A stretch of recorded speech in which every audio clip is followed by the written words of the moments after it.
All right, let's see if this works. All right, it says we are live. Let's double check here and here.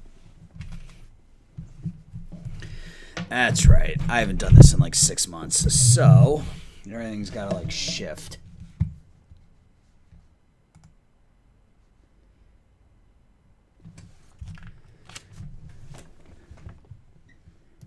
Okay. Are we live?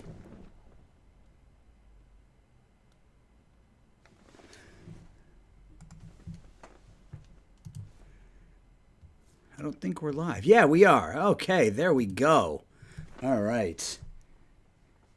What is going on here? It's doing a commercial. Okay. So let's give this a second.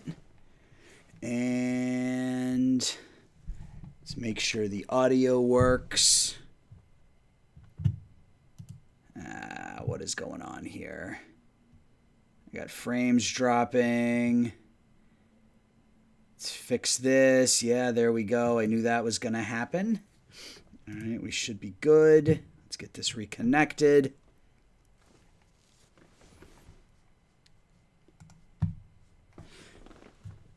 Let's start over. Did it work now, or are we recording again? We are recording again.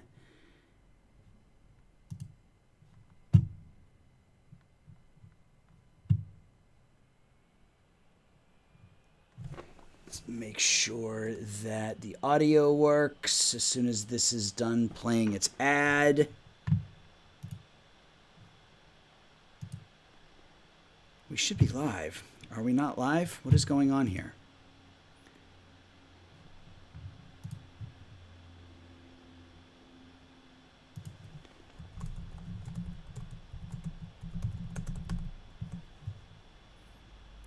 That may have been the issue. Are we back? We're back. I think we're back. Do we have audio?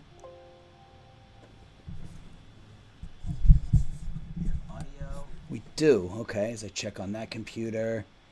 All right. I think we are live and ready to go. Just going over some stuff with Chris.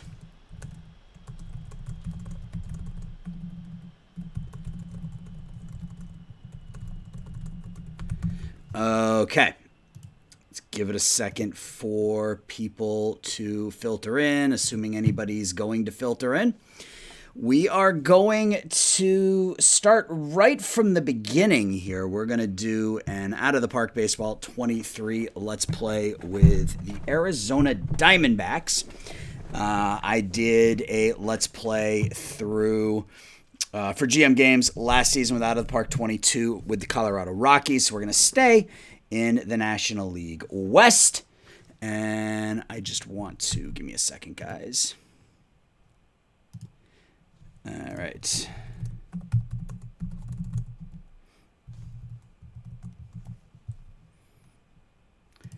Got to do the promoting, you know what I mean? Got to do the promoting. So I'll get this stuff out there, and we will get started, I think. A couple people, and I think we're going to get going here. Yeah, I think we're going to get going. So, all right. So, guys, my name is Aaron. I run a channel called Around the World Sports.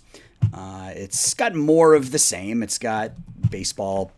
It's got sports sims and that sort of thing. If you want to check it out, that is the link right there. Like I said, last year for Out of the Park 22, I did a Let's Play with the Colorado Rockies that lasted, I don't know, I think it was close to 50 episodes or something like that.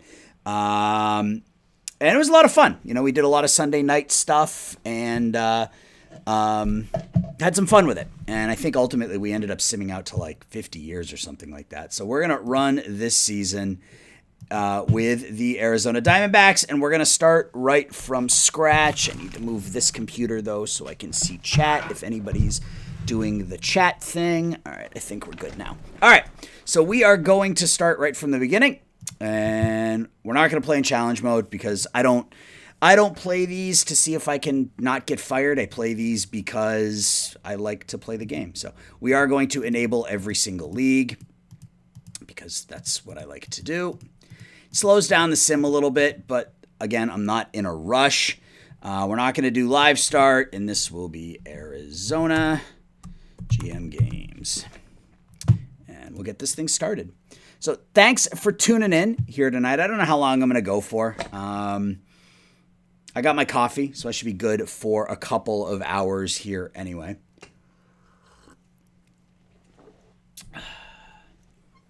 I believe we're still doing drops. I think drops are still happening. So that is something that if you hang out in the chat, you'll get drops. I think they're probably they're still for Out of the Park 22, I would imagine, since Perfect Team. For Out of the Park 23 is not available yet. But yeah, we're gonna jump in and we're gonna get this thing started. So if you're here, thanks for being here. If you're watching this after the fact, once it's been posted to the General Manager Games page, I don't know, probably in the next day or two. Chris is living down under these days. He's moved to Australia, and I guess his Wi-Fi is non-existent, so there could be some delays in uploading these videos, but we will still get them up as quickly as we can. Kodiak, glad to have me back. You enjoyed last year? Thank you. I appreciate that. And yeah, the A's Let's Play on my channel has been incredibly successful for me so far. I think I've gained like 120 subs over the last 4 days or something, which is just bonkers for me. I came into that series with just over 500 subs, and I'm closing in on 700 now. So it's been nuts, and it's been fun so far. I should have episode 3 out tomorrow. I will do that while I am working, as I always do. One of the benefits to working from home is I can pause and I can play games if I want to. So I appreciate that. And yeah, I'm glad to be back. I took a bit of a break, as you obviously saw. I didn't feel like doing another long-term, like Out of the Park 22 save once we hit, the beginning of this year. I didn't feel like getting that invested in an OOTP 22 Let's Play. So I just sort of screwed around, and I played a lot of Civilization 6 offline and things of that nature. I played a lot of Wolverine sports stuff too. I played their basketball and their football and that sort of thing. And last week when this came out, I ended up, the day before, I told my boss that I was going to be taking a half day, and I ended up working like half the day and playing Out of the Park the rest of the day. So it is a holiday for me. The game, I know it's a baseball game, right? And they're on their 23rd version of it. So, I mean, how much can it really change year over year? But to me, none of that matters. None of that matters. Every new iteration of this game is a holiday to me. And I think I've been playing, I think my first Out of the Park game was Out of the Park 7. So I'm up to, 16 years now as an Out of the Park Developments loyal customer. You turned your attention. Yeah, I started an offline college basketball sim as well. The Wolverine guys, their basketball games are phenomenal. Their football stuff, I think, will be good. It's still lagging behind a little bit, but their basketball stuff is outstanding. So if you like basketball, the Wolverine Studios, the Draft Day Sports Pro Basketball and College Basketball are absolutely phenomenal games. I've played the absolute crap out of the Draft Day Sports Pro Basketball game over the last 3 or 4 years. There's just not a good basketball sim out there. Paramon Chem, thank you for the follow. Appreciate that. There aren't a lot of good basketball sims out there. There aren't a lot of good football sims out there either. I would say the best one that was out there prior to the Wolverine game was front office football, but they don't. The developers, I guess, sold the code, and so they're not going to be doing any updates on that anymore. So it's really, really hard to find a good basketball and a good football sim, but Wolverine is as close as you're going to get. All right, we're finally there, and this happens when you when you load up with every league. It takes a while. So we're going to go with the Diamondbacks. We're not going to be fired because, again, I'm not interested in that. I want to be able to play this and go as long as we can. Who's the first person that you think of when you think of old school Arizona Diamondbacks? I don't have any idea. Like, someone asks me that question about the Colorado Rockies, like I can give them a David Need or something like that. But when it comes to, like, who was on the original Arizona Diamondbacks team? I don't even remember. Diamondbacks original roster. Let's look. Well, anyway, thank you for joining me, I guess, here today, guys. I appreciate it.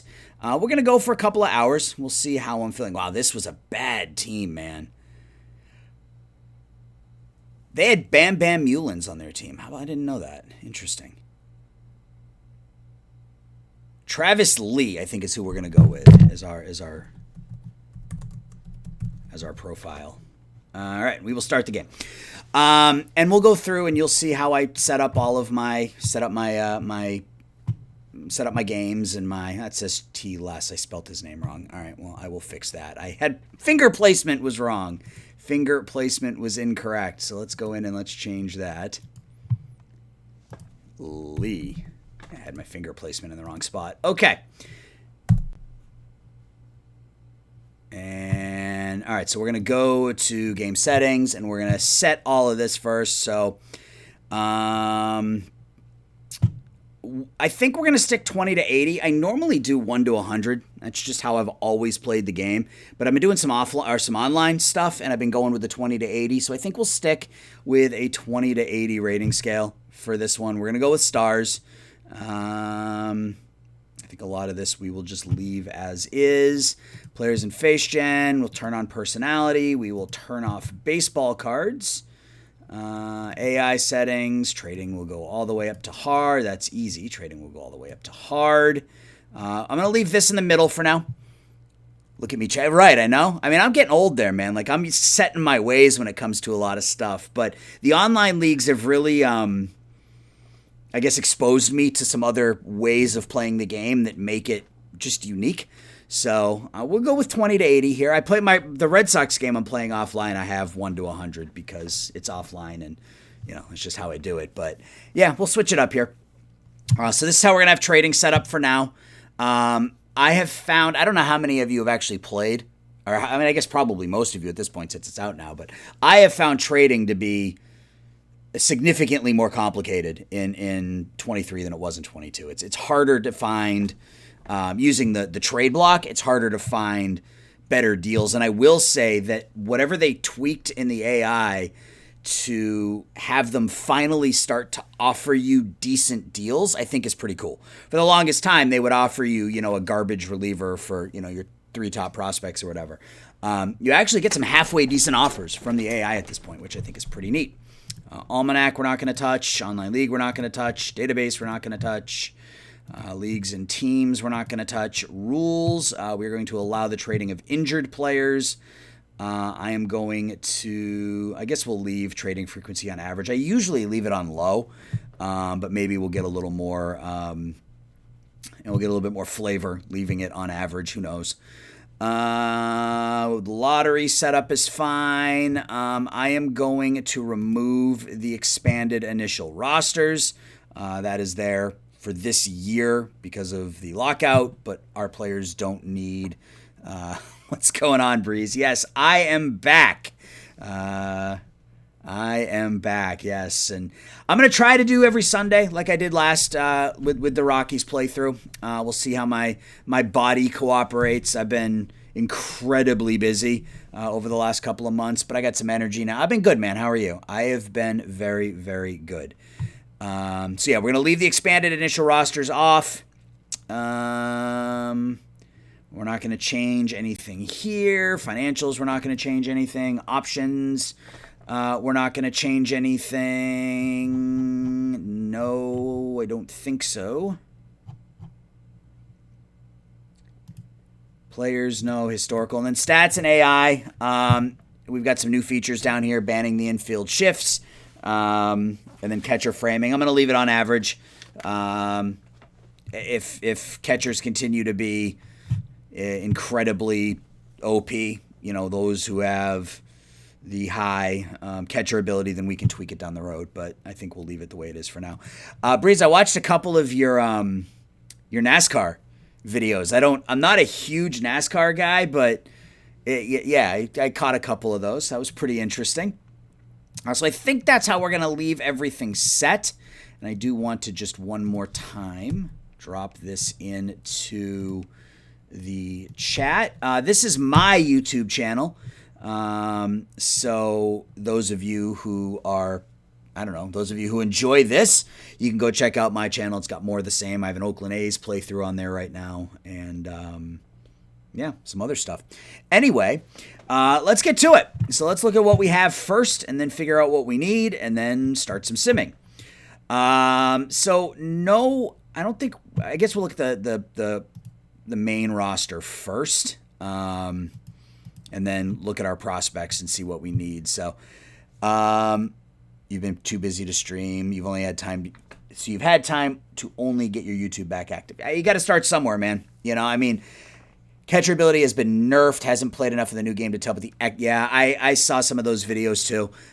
We'll see. I've played a couple of seasons offline, and it doesn't seem to make as big a difference. Like, I play as the Red Sox, so I've got Christian Vazquez, and his catcher rating is on a scale of 1 to 100. It was like an 86 or something like that. And my backup catcher was in the 60s, and there wasn't a discernible difference. So I mean, and I prefer it that way. I mean, I think catcher ability and framing ability should make a difference, but I don't know exactly, if it should make this type of difference that it does. So, so our pitching staff is not particularly good. We've got Bumgarner. He is signed for 3 more seasons. Zach Davies, another. It's a really average bunch, and my scouting accuracy is as average too. So we probably should. Before we do any of this, before we look at the roster, I think looking at the personnel is probably the right way to go, because the ratings here obviously will fluctuate depending on our scout. So let's take a look at our scout. Our scout's actually only favors ability, and that sucks. So we are going to immediately terminate Derek Ladnier, because that's not what we want. We will fire him. Our team trainer, he's probably replaceable. Let's look and see what's available for scouts.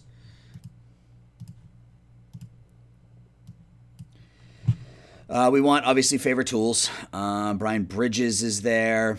Neil Hunt, he's listed as a GM. I wonder, would he take a job as a scout? He would. Interesting. Okay. So we want someone who ideally highly favors tools. RJ Harrison is probably the best option, but he's 67 years old, so he's probably on his way out the door. Michael Hill, not a bad option. How old is he? He's 50. Yeah, Michael Hill. Let's see if he'll take the job. That's a lot of money, but that's fine. So now let's say, I guess we should probably finish. There's so much to do right at the beginning, right? I mean, you got to figure out your roster. You got to figure out your coaching staff. You got to look at your prospects. So we'll just stick with what we're doing initially, and that's look at our front office, and then we'll look at the roster, and then we'll look at our prospects, and then we will start simming. So staff roles. We've got Mike Hazen as our assistant GM. He favors prospects, favors hitting.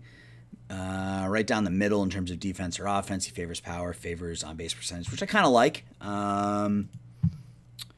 Jeff Bannister gets along with he's actually not that good. Gets along with some of our hitters, but like none of our pitchers. Brent Strom, he's a neutral.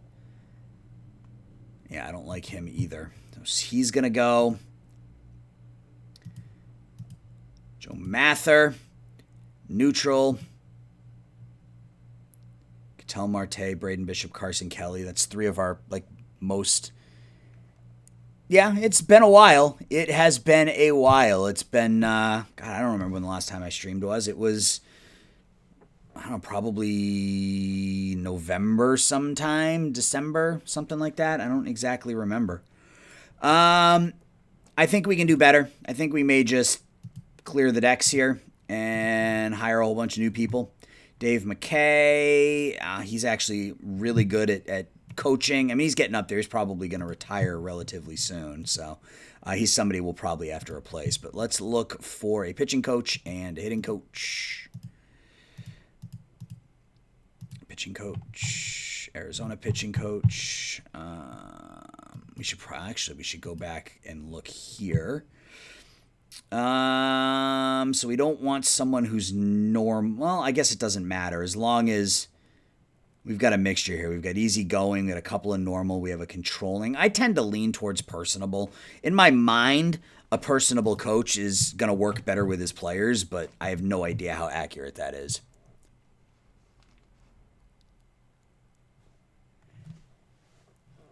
Swampert and Agron. You did the Diamondbacks and Out of the Park 22 and made the World Series in 2022. There's more talent in the organization than it seems.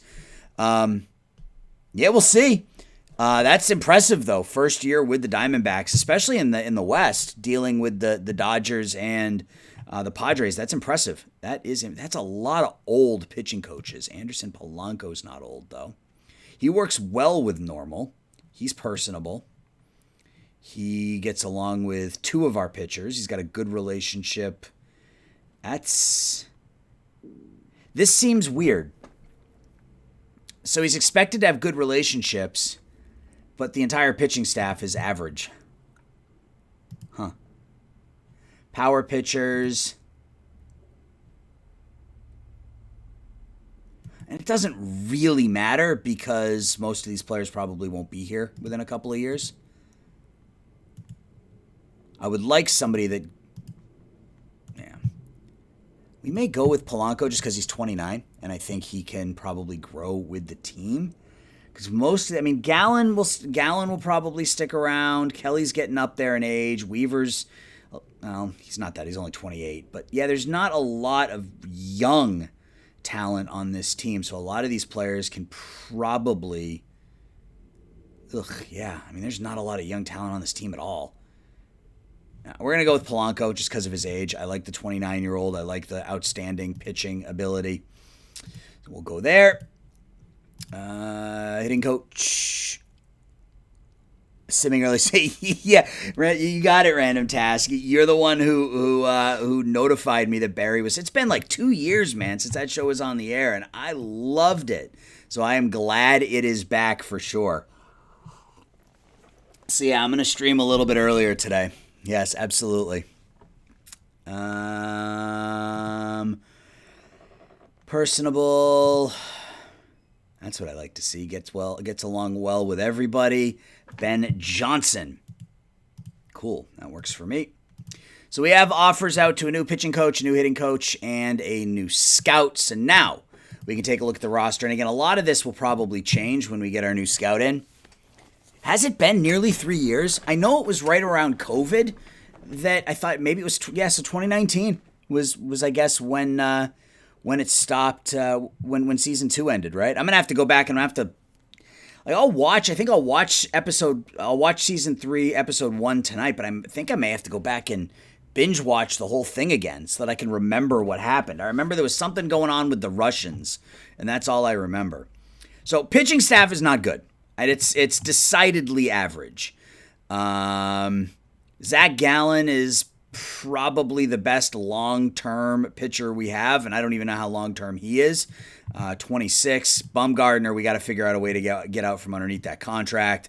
I don't know that anybody is going to. How about those Nets? Yeah. Don't get me started on Kyrie Irving. He is probably my least favorite athlete in the world. Yeah, that's... It was summer 2019. Yeah, it had to have been. Yeah, because I remember, I think that's probably, because I was, during the lockdown, I think I was looking for it to see if maybe I had just missed season 3 or something like that. And yeah. So we got to move. We got to figure out a way to move on from Bumgarner. That's going to be one of our primary goals this season. Oliver Perez still going at age 40. He'll be a specialist. Yeah, there's not a ton of talent here. Even if we look at, that's batting. If we look at pitching potential, we don't even have anybody that's over 3.5 stars, over 3 stars in terms of potential. Hopefully the scout we bring in will give us some different information, but right now it's not looking good. Lineup's a bit different. We have a little bit of talent here. Ketel Marte, obviously the big name for us, starting in either left field or second base. Game has him listed as a second baseman. He's passable at second. He's passable at left. He'll probably get plenty of playing time at both. Carson Kelly, a decent catcher. Pavin Smith, a high contact type bat. It's weird for first base though. High contact, low power, first base. So he's not bad. He's listed here as a right fielder. Seth Beer, another. I mean, he's okay. Can't. I mean, it's. I mean, thankfully we have the DH, so he can play designated hitter, but nothing great there. Drew Ellis. I mean, he looks like he could be okay at third. Good defensively at third. Contact's not. If his contact was a little higher, he'd be an okay leadoff hitter. Jose Herrera, our backup catcher. David Peralta getting up there in age, but still a passable starting option. Perdomo, only 22. Our likely starting shortstop. Did I change any of this? Yeah, I changed some of them. I changed trading difficulty to hard because that's just how I do things. League settings. I added the ability to trade injured players, and I think that. I got rid of the expanded initial rosters, but that was about it. Everything else I left default for now. I don't like to screw with everything too much. Because, I mean, everybody's dealing with the same advantages or disadvantages, I guess. But, yeah. So that's all I changed for the initial settings. And we'll see how things like the catcher framing, if we still have elite defensive catchers and that sort of thing. But if not, we'll just kind of leave it as is. So we've got some talent on the offensive side. In the outfield, we've got Alek Thomas, who's our, probably one of our best actually, I think he is our best prospect. Oh, Corbin Carroll is. Okay. So Corbin Carroll's the number 40 prospect. Alek Thomas is the number 46. So he'll be probably our starting center fielder this year. Dalton Varsho, the odd infield or outfield / catcher. So he'll play left and center as well as backup at catcher. You traded Ketel to the Yanks for Andujar, Loaizaga, and Clark Schmidt and Luke Weaver to the Rays for Brendan McKay. And that's a haul for Marte, because Clark Schmidt in 20 and out of the park 22, Clark Schmidt was really good if you got him early enough. He had good. All three his stuff, his movement, and his control was all really good. Andujar in out of the park 22, not a great fielder, but his contact, his gap, and his power was all really high. Loaizaga is only surefire way to win is to get lucky and have no. Yeah, that's a good point.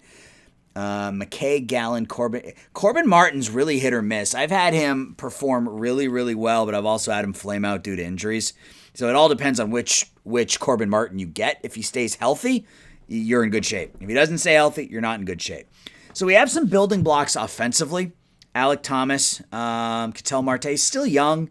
His contract, when we have him signed long term, I mean, I could see us building around Marte rather than moving him because he is that elite with the bat. Although, I mean, it might be in our best interest to at least see what sorts of options we have. From a prospect perspective, Corbin Carroll looks like he's going to be a very good defensive outfielder when he gets there. Still not quite ready yet.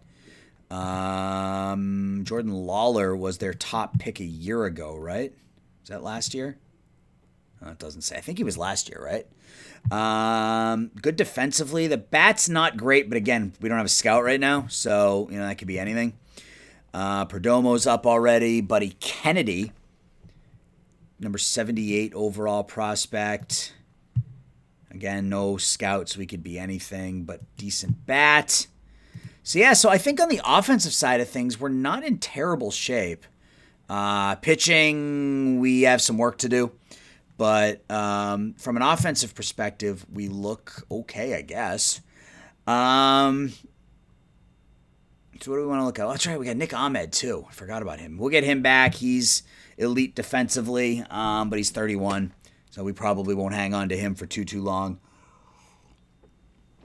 Let's sim ahead a few days and make sure that we can sign. Make sure we sign all of the scouts or our scout and the batting coach and pitching coach and whatnot. Excuse me. So there's Ben Johnson. There's Polanco. I don't care about the World Baseball Classic. Play close to 500. Build the team up in order to make the playoffs in the next 5 seasons. Okay.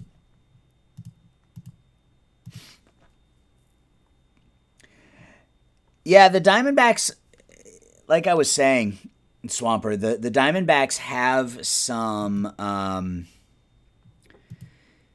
hit or miss talent. I've had some really good luck with Corbin Burns in some of my saves, and I've had some really bad luck with Corbin Burns in some of my saves. So it really just all depends on whether or not he stays healthy.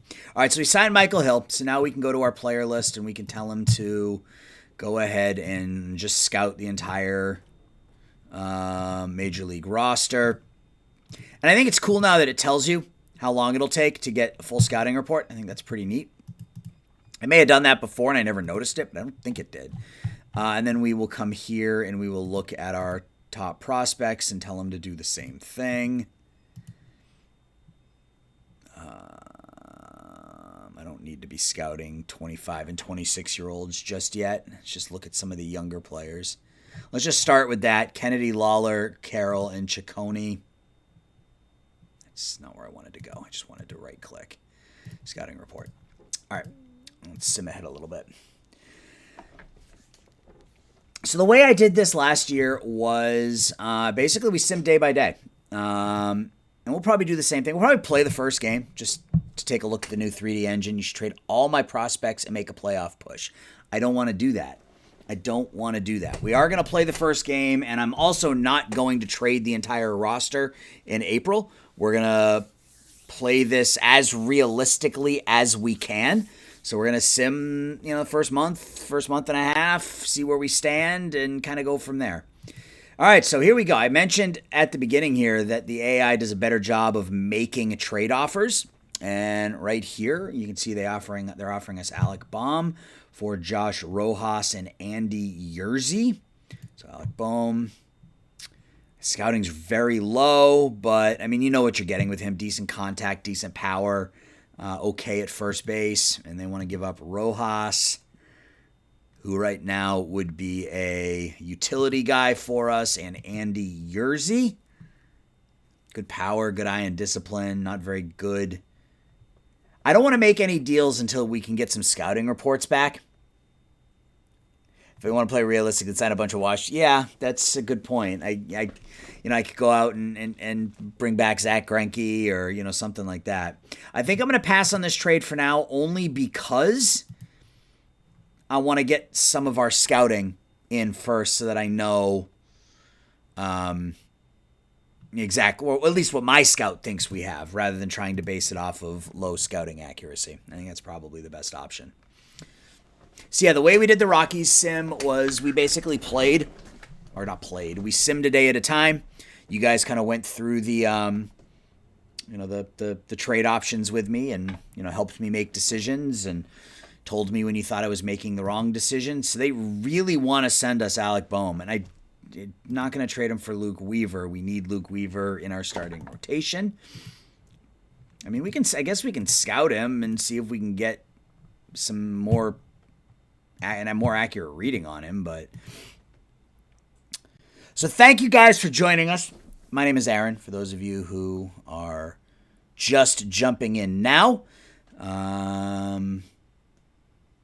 name's Aaron, and we're just simming here. We're just playing some out of the park base. I've played a crap ton of this already. I'm glad I downloaded the non-Steam version because it doesn't tell me how many hours I've played. I think I played. Let me go back and look. You guys are gonna laugh at me. I played just over 2,700 hours of Out of the Park 22. And a lot of that includes, online stuff. But 2,700 hours of Out of the Park Baseball 22. It's very easy to sit here and play this all day while I'm working. And that's what I would do. So 2,700 hours of Out of the Park 22. I played, how much did I play 21? I played just under 2,000 hours of Out of the Park 21. I played just under 1,900 hours of Out of the Park 20. Played 2,100 hours of Out of the Park 18 and 2,000 hours of 2019 and 2,000 hours of Out of the Park 18. So I play these games a lot. It's one of the disadvantages to working from home. We are at April 1st. Okay, what's opening day? April 7th. All right, so what do we have to do? What do we have to do here prior to opening day? Did we get scouting back on our players?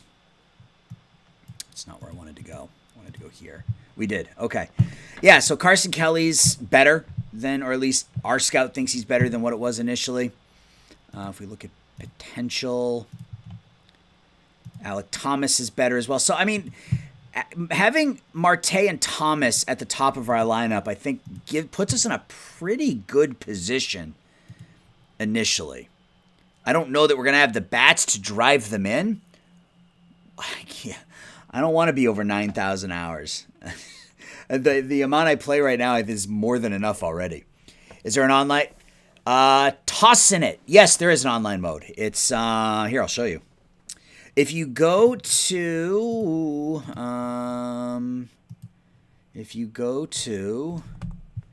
the Out of the Park Developments website, here I will actually just bring it up for you.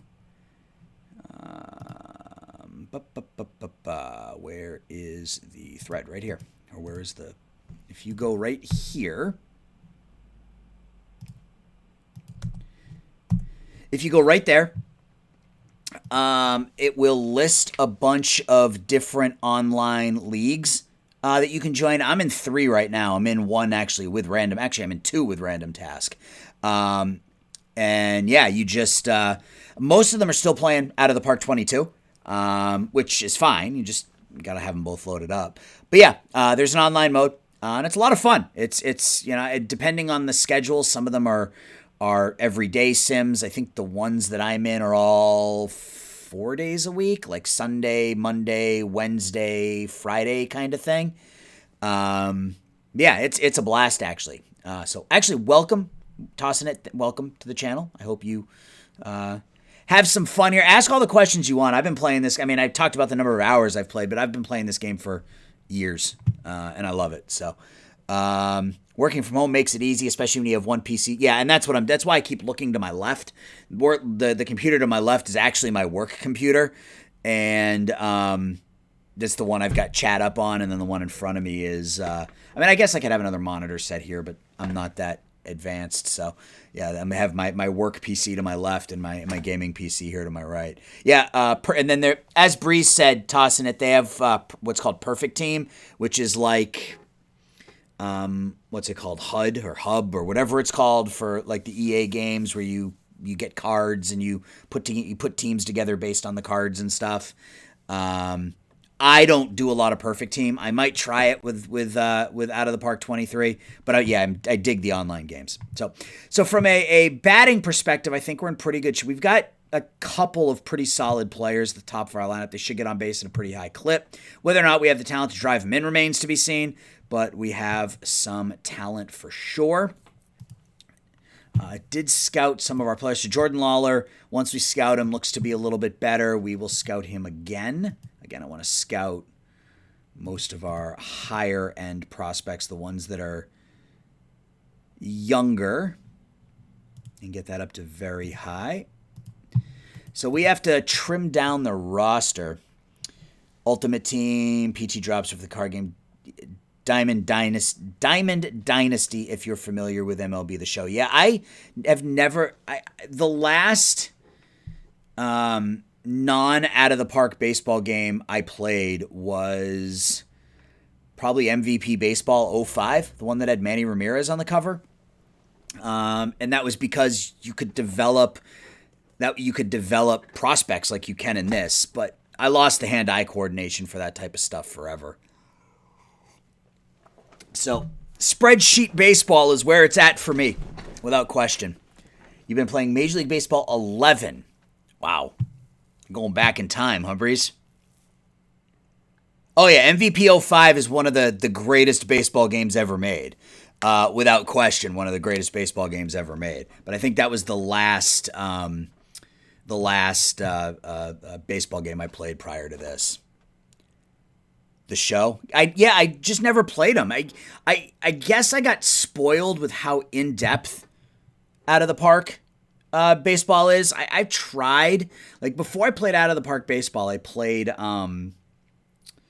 Baseball Mogul. I don't know how many of you have played Baseball Mogul, but it's basically a slimmed down version of Out of the Park baseball. It's a simulation style game that has a lot of the same features, but not quite as in depth. Once I saw kind of the level that Out of the Park baseball was at, nothing else ever compared. I could never try. Like, I've seen people play MLB The Show and things like that, but it just, I don't know. It just didn't look like it had as much to me, and I wasn't going to invest time in something that didn't have the level of depth that I wanted. So, I've been an Out of the Park baseball guy, and I've been there forever. The show used to have a lot of depth, not in a long time. Yeah, like I said, I never played it. So, all right, so we got 21 pitchers. We have to cut down to 26 because we don't have the... I did shut it off, right? Because it still shows... I think it says 28 because we're in spring training. So we have to cut down to 26. So we got to basically send down a bunch of pitchers. How many of these pitchers are actually going to be willing to go down, though? That's kind of the question. Send down a lot of the younger ones first and then go from there. And Davies we need in the rotation. Yeah, I want to get down to 13 pitchers. Wendelken probably won't go down. It's nowhere near as deep as the franchise modes. Just keep getting set to the back burner since it is no. And that's that's one of the things I'm afraid of with Out of the Park baseball, and those fears were put to rest a little bit with some of the new features in Out of the Park 23. I was afraid that they were going to start to that the Out of the Park people were going to start to invest all of their time and effort into Perfect Team. Because it's a money cash cow for them, and I was afraid that the offline and the online community was going to get pushed to the back burner, and so far so good. So I'm not I'm okay. Jesus Liranzo is going to get DFA'd, so that makes me feel a little bit better. But yeah, that was one of my fears with Out of the Park baseball for sure. Breeze, you'd rather get a PS4. The draft combine game was cool, not being the first pick automatically. Is that so? The road to the show is where you are developing yourself, right? Is that what that was? Like, you don't control the team. Like, you're a college player who gets drafted and you work your way up through the minors. That's how that worked, right? All right, so we have 15. We got to send down 3 more pitchers.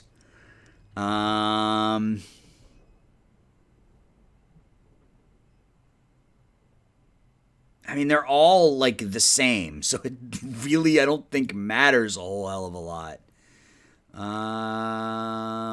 We'll send down Tyler. I mean, I guess we send down, because they're all the same, we send down the ones that have options. It's my career, but college is not included. It's just draft. Yeah, that's what I thought. I've seen people play that before, and they make, like, hideously deformed, players with, just awful, like, their eyes are over here, and, yeah, I've seen some pretty crazy stuff. Wendelken probably won't go down. Yeah. So we got to send down one more pitcher who has options. Edwin Uceda's probably our best pitcher. Our best reliever, rather. But he's got options, I'm guessing, so he's going to be the one. Yeah, I guess I'm just more into the developing of a team than developing myself. And that was why MVP baseball, that's why MVP 05 was so awesome, was because it had full minors. And that just didn't exist back in the early 2000s when it came to when it came to a baseball simulation. You had it with, what the hell was it called? Sammy Sosa? Was it High Heat Baseball? Is that what it was called? Sammy Sosa High Heat Baseball? You had some sort of development with that, but that was closer to out-of-the-park baseball than it was, anything EA made or anything like that. So, all right, so we're at 27. We have to send one batter down. It's probably going to be Yanni Hernandez because we've got... Yeah, Alcantara can play. He can play all the infield positions with those ratings. So Yanni Hernandez will go down. Let's send him up to opening day. What's so real? You can't play spring training. What, in RTTS? Oh, Road to the Show. Yeah, I don't know. Was never really into it. But prior to, the age of computer, I've been playing baseball spreadsheet games my entire life. I remember sitting on the floor of my bedroom when I was like 11 playing Stratomatic baseball card and dice games by myself and keeping score and totaling stats and playing, miniatures, playing 40 game seasons with the 1987 card list. And It's So Real was a slogan for, oh, was it? Okay. Yeah. For its day, it was a good game. It was a really good game. That's kind of what got me hooked on the computer simulation versions rather than the card and dice. But all right, so our owner expects us to stay close to an even record. Top 100 prospects: Julio Rodriguez, Bobby Witt, Adley Rutschman, Torkelson Green, Grayson Rodriguez, Baz Green, Gabriel Moreno, and Francisco Alvarez. And we take on San Diego to open the season. We have to set our staff roles. McKay will teach catching because he was a catcher. Outstanding. Good. So we'll do that. If you were to play career mode on 22, you just make your player, put it in a draft class, watch him get drafted, and if possible, switch teams where you got drafted and lock him. So if you get drafted, can you... I thought I saw somebody playing it, and you could almost, guide where you would be drafted to. Your agent would ask you if you wanted to play, for a particular team or if you were just happy. And I can't remember the specifics, but I'm more of a team builder than I am a player builder. All right, so we've got our coaching staff set. Let's set pitching staff and lineups, and then we'll play the first game, and then we'll sim ahead a bit. All right, so if we look at Caleb Smith is probably, he's actually extreme fly ball. He's got 55 stamina. I just saw his stamina stick out down there. So I think, Bumgarner deserves, quote unquote, to be the opening day starter, but I think we're going to go with Zach Gallen because I don't care about Bumgarner's feelings in a fake video game. Then we'll go Bumgarner. Then we will go Kelly, Weaver, and then Davies will be our mediocre starting lineup. You're dating yourself. I played Earl Weaver baseball. Yeah, I'm right there with you, man. I played Earl Weaver baseball as well. You want to date yourself. The first computer baseball game I ever played was on a Tandy TRS-80 color computer. And you had to type in the names. You could only play one game at a time. And you had to type in the names of all of your players. And I used to type in the names of all my friends in second and third grade. That's dating myself, man. We're going back to the early 80s with that thing. But yeah, I played Earl Weaver too. That was a fun game. My favorite game, I would say my favorite baseball game, computer baseball game growing up was Micro League. Micro League baseball was absolutely phenomenal. It was the first game that I ever played where you could play full seasons with actual rosters. And same thing, I printed page after page after page on my old, dot matrix printer, and yeah, just page after page. All right, so let's get here. Oliver Perez is going to be a specialist. I don't think he has any stamina left, so he's just going to be a specialist. Who's going to be our closer? Melanson, I think. Melankin? I forget. I thought it's Melanson. Isn't that how you pronounce his name? Melanson? Mark Melanson? Tandy's and Texas Instruments. Yeah, you got it, man. Backyard baseball. I never played backyard baseball, but it's one of those games that I hear like the generation right after me talked about as being like a just an absolutely elite game. But yeah, for me it was micro league baseball. That was the one I played the crap out of, like really through high school. Joe Mantiply is our best pitcher, so we will use him as ground ball pitcher. I like going with the stopper. He's not that good, but we'll see how our sinker slider pitcher is. It is Melanson. That's what I thought. He played for the Red Sox. I should know that. Caleb Smith is going to be long relief. Emergency starting pitcher. Who else do we got? Sean Puppin will be middle relief. Ian Kennedy. Man, he's still pitching. I feel like he's been pitching for 20 years. The rest of these guys can be middle relief, I think. Loved Ken Griffey baseball. I never played that. That's one I never got to play. Was Ken Griffey baseball. You played backyard baseball. That's how you is that how you became a Mets fan? It was through backyard baseball. Who was the player I've seen they talk about like the greatest video game athletes of all time, and you get, Bo Jackson and Tecmo Bowl and Michael Vick and Madden 04 or whatever it was. Wasn't there somebody in backyard baseball that was supposed to be the GOAT video game athlete? Extreme fly ball. I don't know. I guess we can look at the ballpark factors in Arizona, but he's got 4 good pitches, still has good stuff. Good control. So, yeah, he'll hang around, and we'll use him as much as we can, I guess. Pablo Sanchez. Qualed, how are you, man? All right, so there is our pitching staff. Let's set our lineups. So I think we lead off? And we lead off Marte, I think. I think ultimately Alec Thomas will be the leadoff hitter once that discipline improves to a 60, but for now, he will bat second.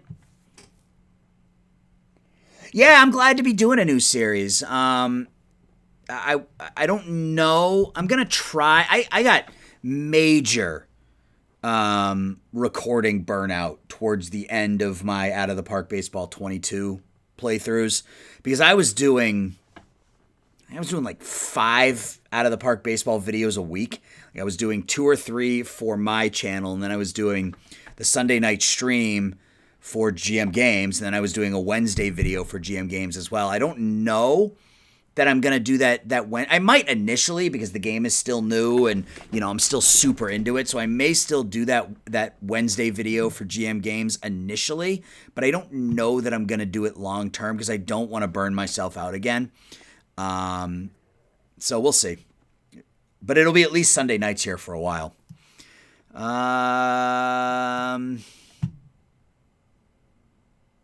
Who's our number 3 hitter? Who is our number 3? I think our number 4 hitter is Seth Beer. Oh, Peralta? Oh, he's a lefty. I don't want to go lefty. And Carson Kelly's not that good. Drew Ellis, I guess, maybe? With that gap power, home run power, and iron discipline? Make him our cleanup guy? I don't like the contact, but I don't have a ton of other options here. I think we go Drew... Oh, not as our number 3. What am I doing? So maybe we flip this around.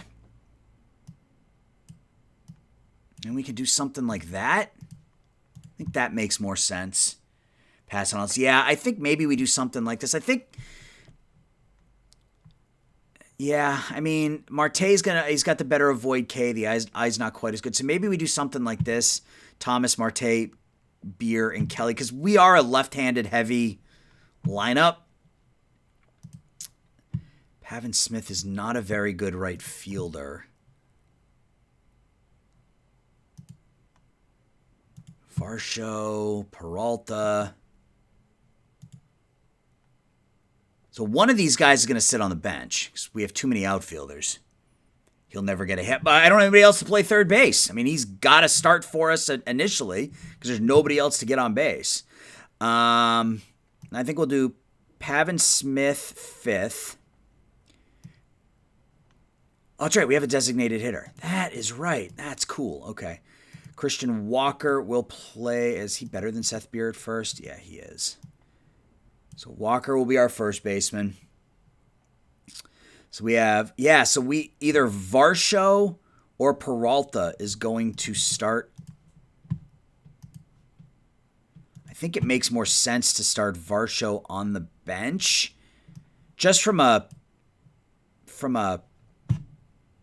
I don't know, an ability to stay competitive. If I have too many outfielders, we'll see. I mean, I need a backup outfielder. So, I mean, Braden Bishop is a good defensive backup outfielder. Dalton Varsho is a good backup outfielder. Perdomo will start at short until we get Ahmed back.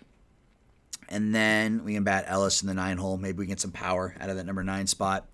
I mean, I think we're good at certain. I mean, if we look at the graphical chart, I think we're good in center. I think we're good at second, and we're good at catcher. And really, anything else is up for grabs, right? I mean, I think anything else is replaceable. We do have some flexibility, though. I mean, Ketel Marte can play second. He can play short in a pinch. He can play all 3 outfield positions. Perdomo, or not Perdomo, Alcantara can play any infield position with those ratings. We've got Varsho, who can play catcher as well as center, left, and he can also play right with those ratings. So we have a lot of positional flexibility, which is nice. We just don't have a lot of talent at those players. The hitters, that was what I was going to look at, was the team, was the ballpark ratings. It's about even. I mean, going to get a lot of triples, slightly less than average number of home runs, but doesn't look to be particularly drastic one way or the other.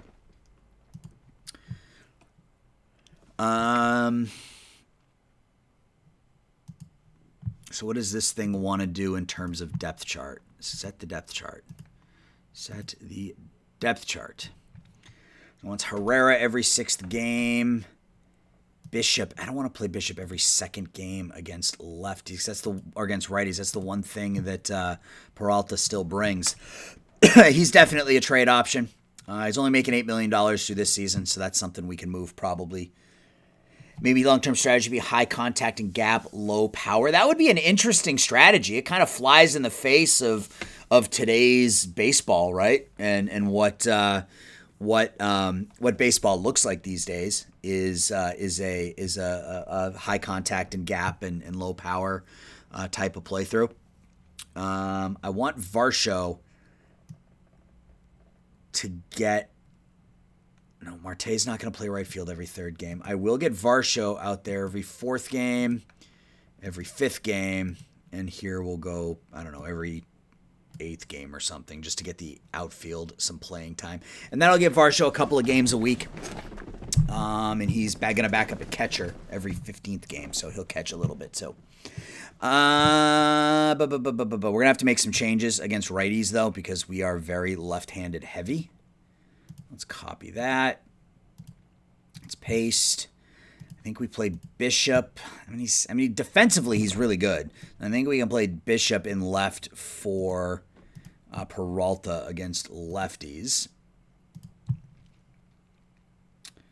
Varsho every 5th game. That's fine. Varsho here every 4th game as well. I mean, we got a couple of decent bats. I mean, the pitching staff is meh, and we absolutely have some holes. So, all right, so there's our lineup. Our pitching staff is set. Let's take a look. It is opening day, so let's quickly look at the waiver wire.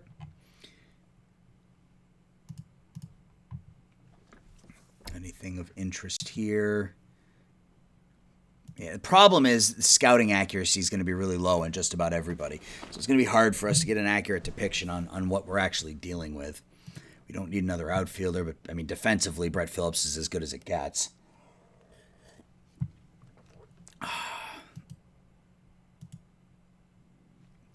Let's you know what?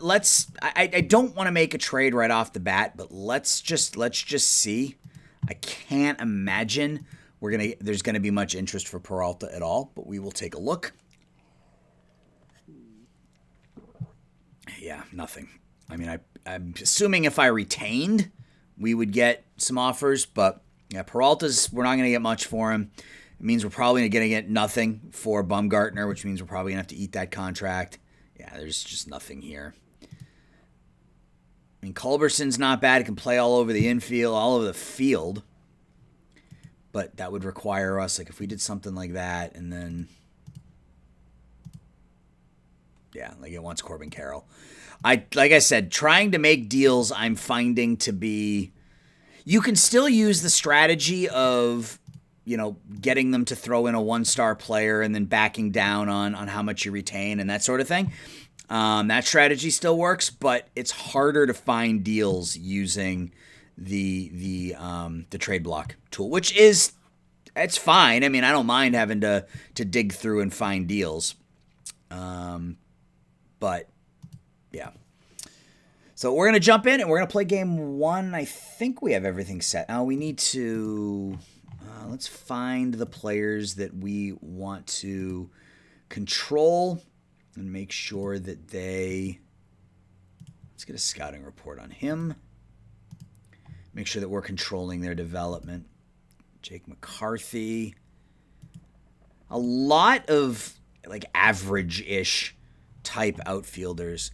Kennedy, Carroll, Ciccone. We wanted to disable their AI promotion. Del Castillo, his as well. Jordan Lawler, him as well. I think that's it for now. All right, let's play, right? Let's play a game. I think I've done everything. Have I missed anything before we get into our first game? Anybody? Let's put the coffee over here. I don't think so. All right, well, we're going to play. If I've missed anything, we'll get to it after game one here against San Diego.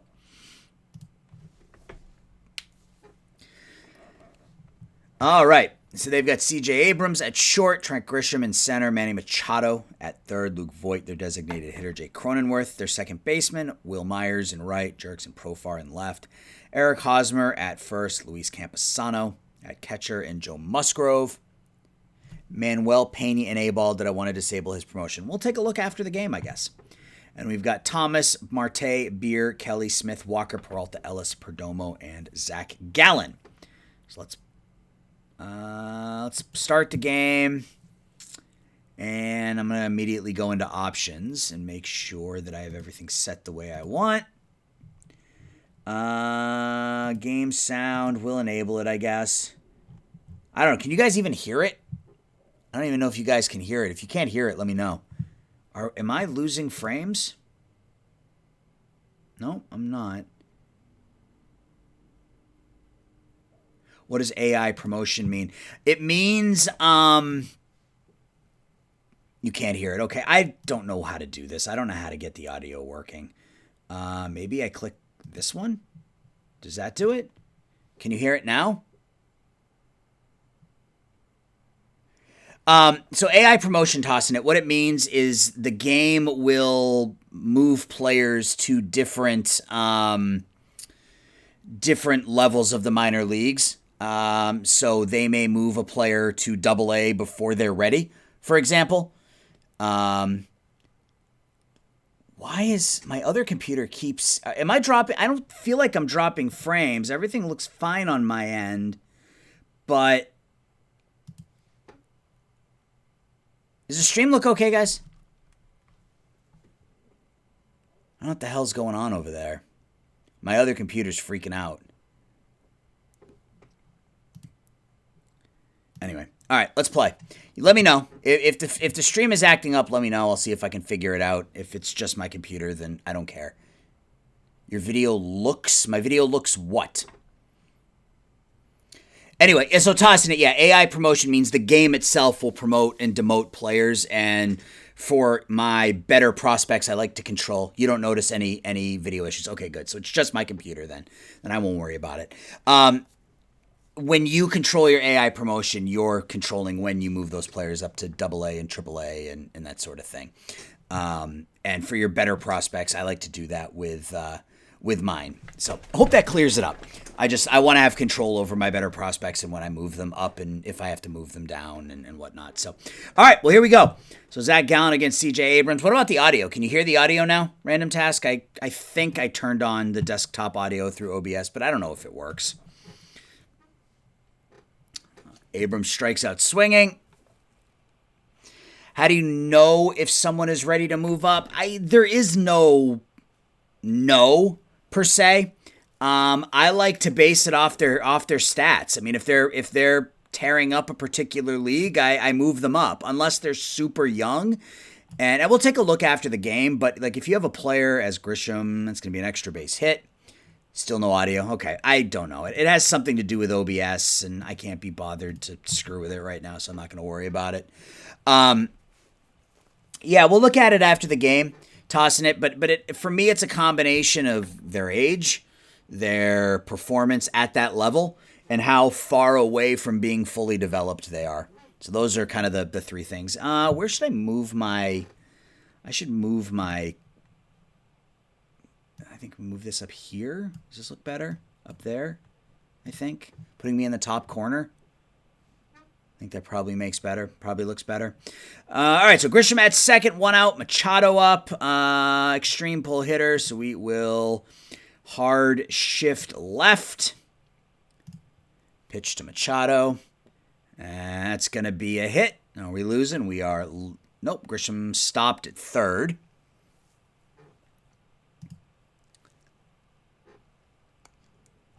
Let me get this up to live. Yeah, because hang on a second, guys. Sorry.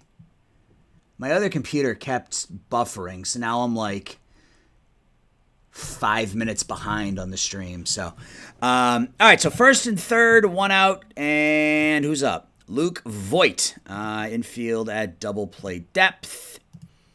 1-2 pitch to Voigt. It's going to be a pop out to center. 2 away. And Cronenworth now. Can we get out of this without giving up a run? We can. There we go. Very nice. Oh, come on with the ad. There we go. All right. Yeah, I think I should actually make that smaller too. I'm going to make that smaller. There we go. Make myself smaller. All right.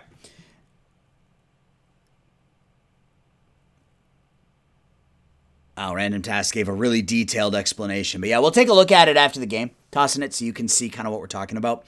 All right, so Alek Thomas leading off here against Musgrove. It's going to be a ground out to short. Ketel Marte, ground out to short.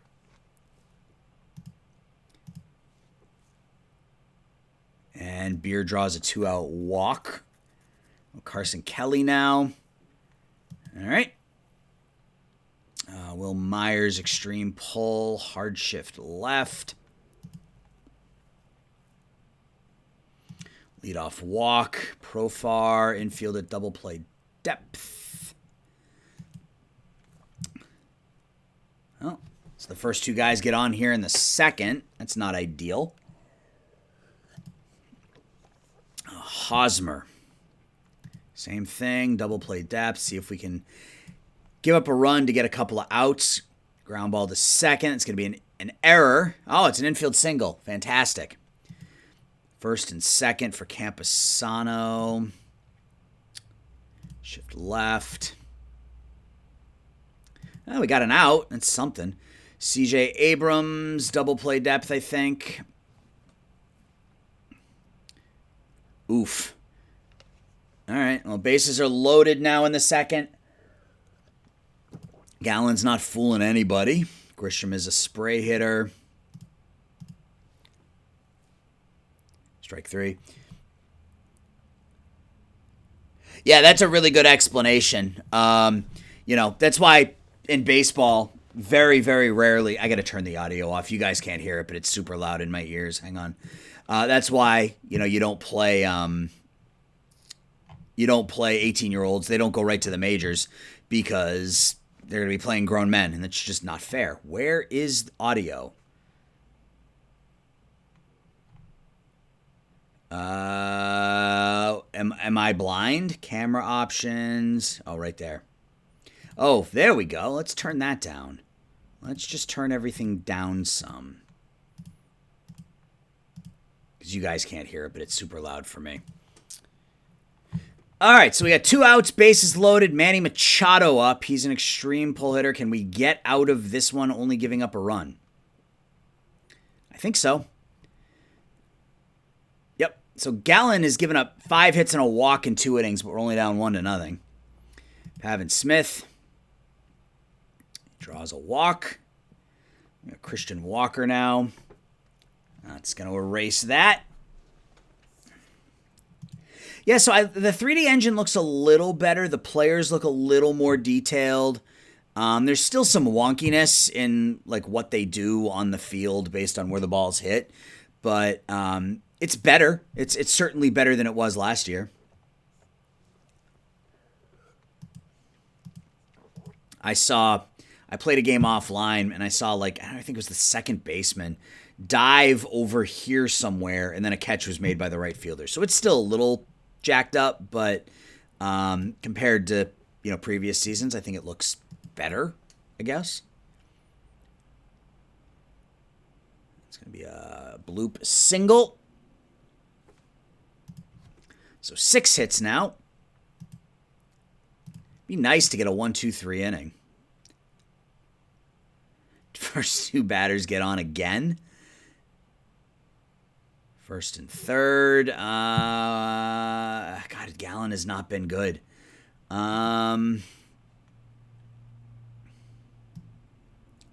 Kennedy ready, I guess. Start to warm him up. Will Myers, extreme pull, hard shift to the left. Big strikeout there. Like Aaron said, and out of the park and in promotion is really important. The best way to learn anything is to do, and in order to develop, you need to face the right competition at the right time. If you are way better than your competition, you'll never learn anything. That's not only a great advice for the game, but that's great advice for real life. Things are hard for a reason. All right, can we get a double play and get out of this one? We're going to have a stolen base, so I guess not. So second and third, 1 out for Profar. Walks, so the bases are loaded again. Eric Hosmer, double play depth. A fly ball over the head of the right fielder. And there's the first big hit of the game. A 3-run triple by Eric Hosmer. There we go. That's not good. Oh, wrong team. Kennedy is warming up. Let's visit the mound. I'm sure you do feel good. Kennedy is ready, so we will bring him in. Gallen was bad. Camposano, shift left. Pop out to the second baseman. No, a fly out to the center fielder, rather. Abrams runner on third with 2 outs, and that's going to get the run home. So we're getting smoked. Grisham, stolen base. Or is he going to be thrown out? No, he's going to be safe. Full count pitch to Grisham. That's a pop out. The engine will just move players around. Yeah, right. Yeah, the player, and again, I'll show you, but the AI has recommendations. It has arrows pointing up and down based on where you have players. If it thinks you should be promoting somebody, it will say this person should be moved up, this person should be moved down. I don't pay a whole lot of attention to that. So we'll look after we lose this game by a touchdown. So there's our first hit of the season by Drew Ellis. Perdomo up, and he's going to ground into a double play. So we've had 2 base runners. They've both been erased on double plays. I've been trying to get double plays all night, and I can't get anything. There's a hit for Alec Thomas. Marte strikes out, but he's going to reach on the wild pitch. We got 2 on, 2 outs for Seth Beer, and he's going to strike out.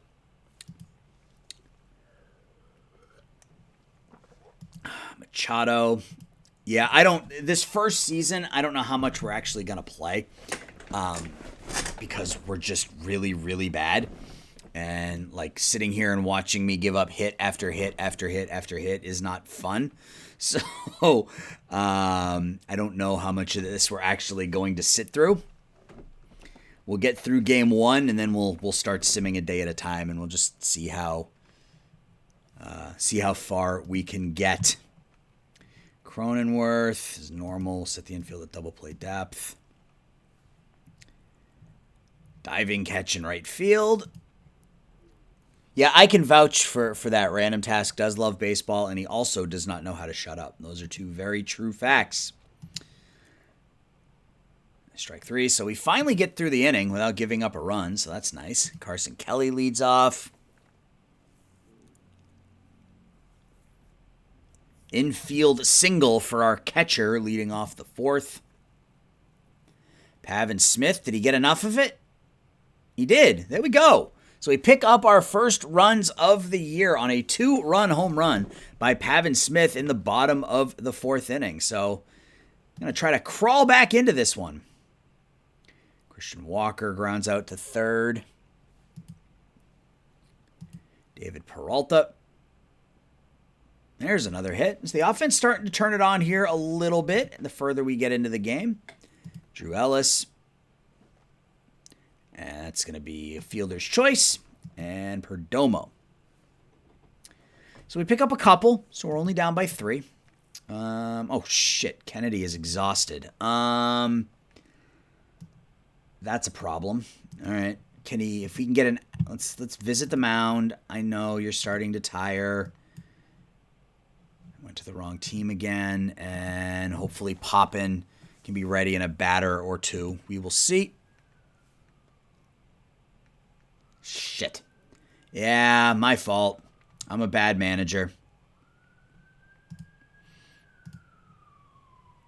All right. Hosmer. Let's just pitch to him. Did he catch that ball behind his back? It looked like he slid and caught the ball behind his back. Okay, so he should be ready now. Okay, you're coming in. Kennedy gave us 2. I can't. He's going to get hurt or something terrible is going to happen. Profar's at 2nd. Camposano is a pull hitter. Shift to the left. Ball 4. CJ Abrams. Frick.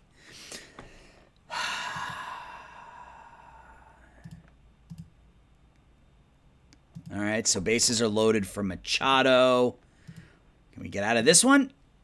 Nope. That's going to be a 3-run double. No, it's going to be an RBI single. 2-run single. So bad coaching by me right off the bat in game number 1 of the season. Leave Kennedy out there too long, and it screws things up for us. So we give up the 2 runs that we just scored. We get out of this one. We go to the 5th, down by 5 again. Poppin will probably come out to pitch the 6th. Not that it matters, but Alec Thomas with a base hit. Ketel Marte with a base hit. So the offense, again, offense has started to pick it up. First couple innings, we didn't get much going, but 2 runs on 7 hits now. Wild pitch will put both runners in scoring position.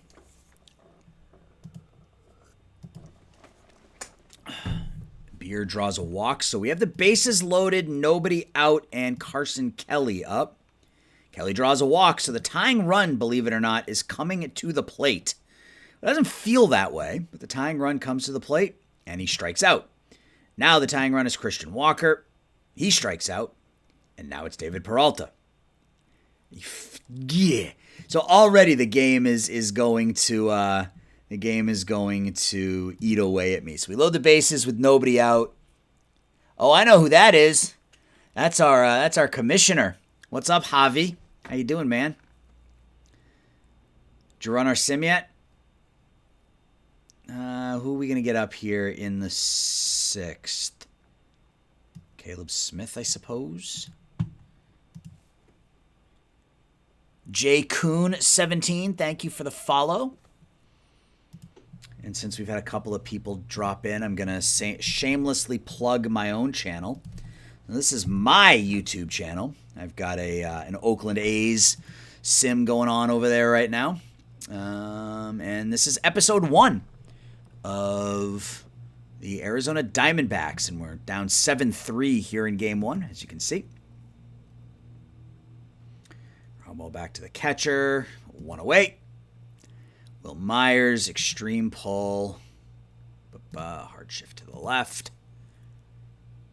Aaron's getting popular. Aaron's never going to be popular. These are people that are in my online, that are in some of my online leagues. So I think they're here just to probably make fun of me and tell me what a bad commissioner I am. So, or a bad GM I am.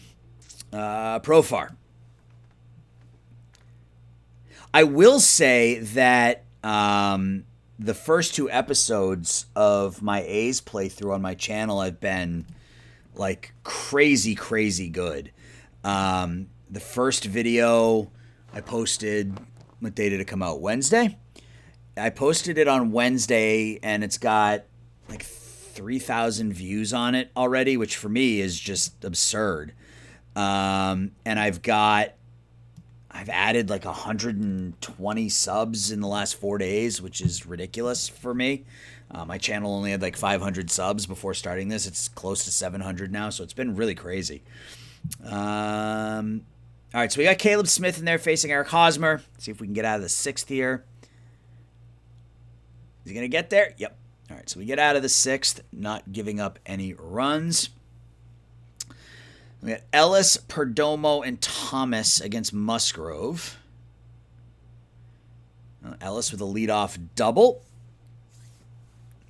And it's the new thing. It's out of the park 23, and, it's got a very small niche community, and, we all support each other. So, I follow all the people that I know of that play out of the park 23 and stream, with the exception of one. There's one person that I don't follow because I think he's a pompous ass. But anybody else that I know of that streams or plays out of the park baseball, I try to follow them because we got to support each other. So anyway, that's all I'll say about that. Perdomo strikes out, so we're up to the top of the order. They bring in Tim Hill. Wow, look at him against lefties. He is a beast against lefties, and he's going to face one here in Alec Thomas. Yeah, I wasn't talking about you, man. You're my commissioner. I gotta be good to you. All right, so we are within 3. I do think you're a pompous ass, but if you had a YouTube channel that streamed out of the park baseball, I would follow it. Kodiak, do you know who it is? I wonder if I'm not going to name any names, but yeah. Anyway, I know Random Task knows who I'm talking about because the two of us have had a long conversation about it. All right, so we're only down 3, so we are climbing back into this one a little bit. Thomas over to third on the ground out, so 2 outs, runner at third. Seth Beer is up. This is going to be a tough lefty-lefty matchup. He's going to strike out. Yep. All right. That is fine. Camposano now. Shift to the left. You have a feeling you know. Yeah, I'm not going to name any names. It's not, I give my opinion, I give my feeling, and I'm going to leave it at that. But the majority of, I would say the overwhelming majority of people that play out of the park baseball are super cool and very down to earth and very chill. And so, I just try to follow everybody that I can because, again, that's how you build the community, right? Is by supporting each other. So Trent Grisham up against Abrams, 1 out here in the 7th. Strikes him out. Now Machado with a runner at first and 2 outs. We will hard shift to the left. Ugh. Will Aaron get fired? No, because I turned that option off. So a 2-out double, a 2-out. Well, he's on to third on the throw. That sucks. We are going to intentionally walk Luke Voigt. Yeah, I won't get fired because I have that option turned off.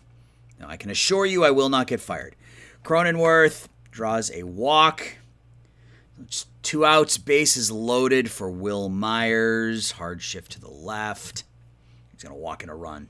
Damn you. All right, so we're back down by 5 again. I'm really bad at working my bullpen. That's why I don't play a lot of games, because I'm really bad at bullpen management. Like, I should have had somebody up and warming already, but I didn't, and now we're going to give up a bunch of runs. Fly ball.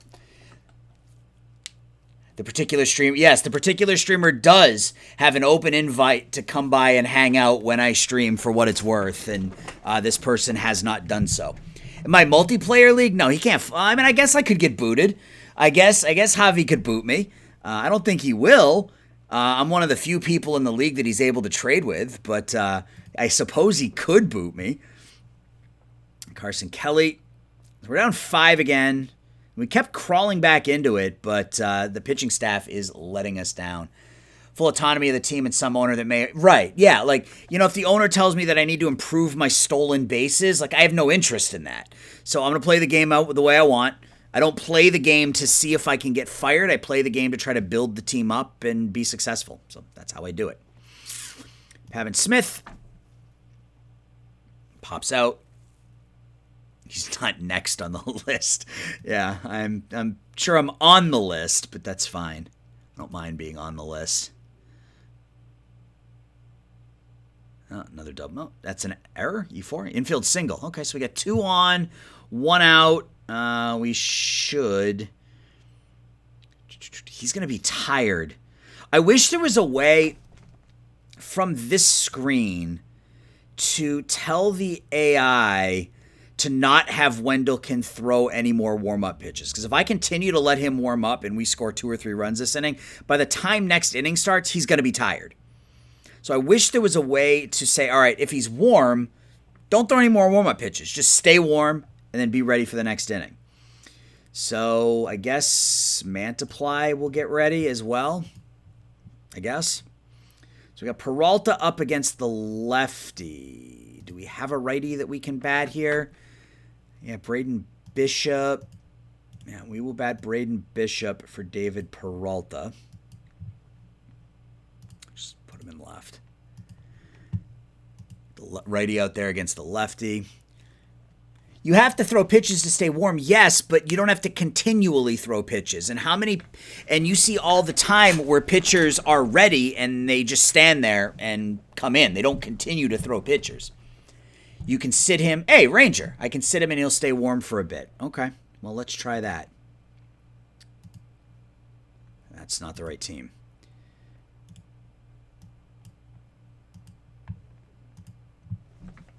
So 2 outs, 2 on. Drew Ellis up. 1-0 pitch to him. Maybe another infield hit. Yep, so we're going to have the bases loaded in the bottom of the 7th. MLB, the show has a stretch. Yeah, that's kind of, I guess, what I'm talking about. You know, I mean, if they have to stay in the bullpen for 20 or 30 minutes, they're going to get warm, and then they may throw a couple of pitches here and there to stay warm, but they're not going to get tired. All right, so we got Perdomo up. I don't know that... So Tim Hill's still in the game. I keep going to San Diego. All right, so we got Dalton Varsho. He's probably a better hitting option against the lefty than Perdomo is. And then Alcantara can come in and play short next inning. Or maybe we should have gone with Herrera. Well, it's too late now. How is it going? It's going well. It's going well. We are opening day here in episode 1, so you haven't really missed a whole hell of a lot. Let's see what Varsho does. Full count pitch. Ah, damn it. All right, he struck out. So that means we got to bring in Alcantara to play short. Wendelken is still ready, so we will bring him. Well, actually, let's look at who do they have up. They have lefty, righty, lefty, lefty. So yeah, we're actually going to go with Mantiply here in this inning, as they got a bunch of lefties coming up. First pitch to Hosmer. How are you? Things going well for you? Ground ball to short. 1 out in the 8th. Campusano. Strikeout. And CJ Abrams. That's a quick inning for Mantiply, so we'll probably send him back out there for the 9th. Man. I am sore. So we got the top of the order against Nick Martinez. We only need 5. Pop out to start the 8th. Marte draws a 1-out walk. Seth Beer, he draws a walk. So 2 on, 1 out. Carson Kelly now. Crap. All right. So it looks like we're going to lose here on opening day, which is, I guess, to be expected since we're playing a team that's significantly better than us. Infield single. Machado, hard shift left. He's had a stupid good game. He strikes out. Voit, shift left. Draws a walk. Cronenworth, infield at double play depth. Let's see if we can get out of this. Come on, man. Oh, fucking, he's tired too. I am really, really bad at my bullpen management. We'll just kind of leave it at that. Really, really bad at my bullpen management. I'm going to lose this game because I don't know how to manage a bullpen. Yeah, I've had the run. Mantiply's hurt, so there you go. I've had it as well. It's not a pleasant experience. I was sick it was last year. It was while I was streaming. I think I took a couple weeks off, but yeah, it is not fun. It is not fun. Glad you're doing okay now, though. Glad to have you around. It's nice to see some of those familiar faces that I haven't talked to in a while, as we're now down 11. And this is kind of what I talked about, right? I mean, I said that we were going to have a decent offense and a bad pitching staff. Now, obviously, the pitching staff is bad because I'm bad at managing them. Is beating the shift when the hitter goes the other way or when the player still gets a hit despite hitting towards the fielders? That's a good question. I would argue that beating the shift means that you hit it where the fielders are. So if you're a righty and everyone shifted over to the left side of the infield and you still get a hit to left, that to me is beating the shift. If it had to be one or the other. I think technically it's both. It's just getting a hit when the shift is on, but I would argue that it's, yeah, that's right, Kodiak. That's what I'm saying too. I think just getting a hit against the shift is beating the shift, but I think if I had to pick one or the other, I would say getting a hit through the shift. That's what I would say. Yeah, if they get a hit, right. Yeah, if they get a hit, they beat the shift. That's I think probably the overriding response. That you said Ellis wasn't going to get any hit. He's getting any hits. He's got 4 in this one. Is a catcher and infielder. Yeah, and he plays on the infield. And is that like, is a hot dog a sandwich? Like, are we going to have that discussion? Alcantara now. Bases are loaded for Thomas. He strikes out. Bases are loaded for Marte. Okay.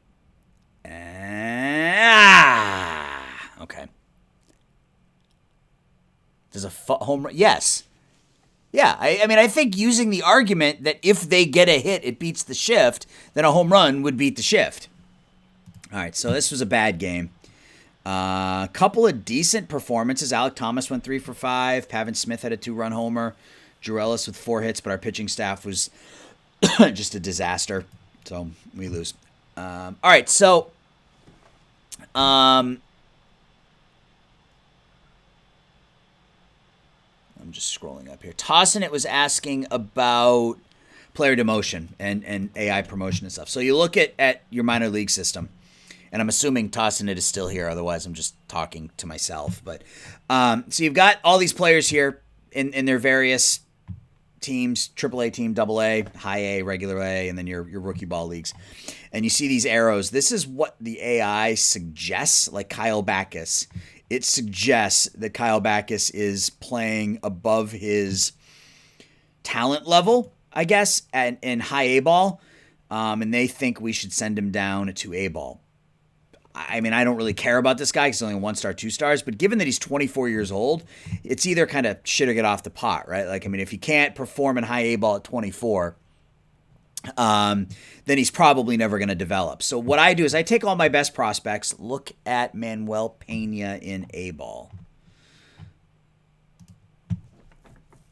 Yeah, I should probably get a scouting report on him too. Yeah, like this 18-year-old, like he's not ready to play in A ball. He's 18 years old. 18-year-olds typically should be playing in rookie ball, generally speaking. That doesn't always happen. Sometimes you get an 18-year-old who's really, I guess, more developed, and they can move up. Like Jordan Lawler probably shouldn't be playing in A ball either, given that he's only 19 and he only got 5 at bats last season. So when I'm looking for, and it's hard early in the season, right? Because no one's played, but I'll look at their stats. So someone like Buddy Kennedy, last year he played in AA, hit a bunch of home runs, put up good OPS, looked like he was a pretty good hitter in, in AA. His development, he's pretty much maxed out development wise. So having him continue to play in AA really doesn't do anything for him. Excuse me, I got something stuck in my throat. So for someone like Buddy Kennedy, I want to move him to AAA because I want him to get experience at a higher level against potentially better talent. So as the season goes on, we'll look at the player stats and we'll look and see how they're performing at that various level.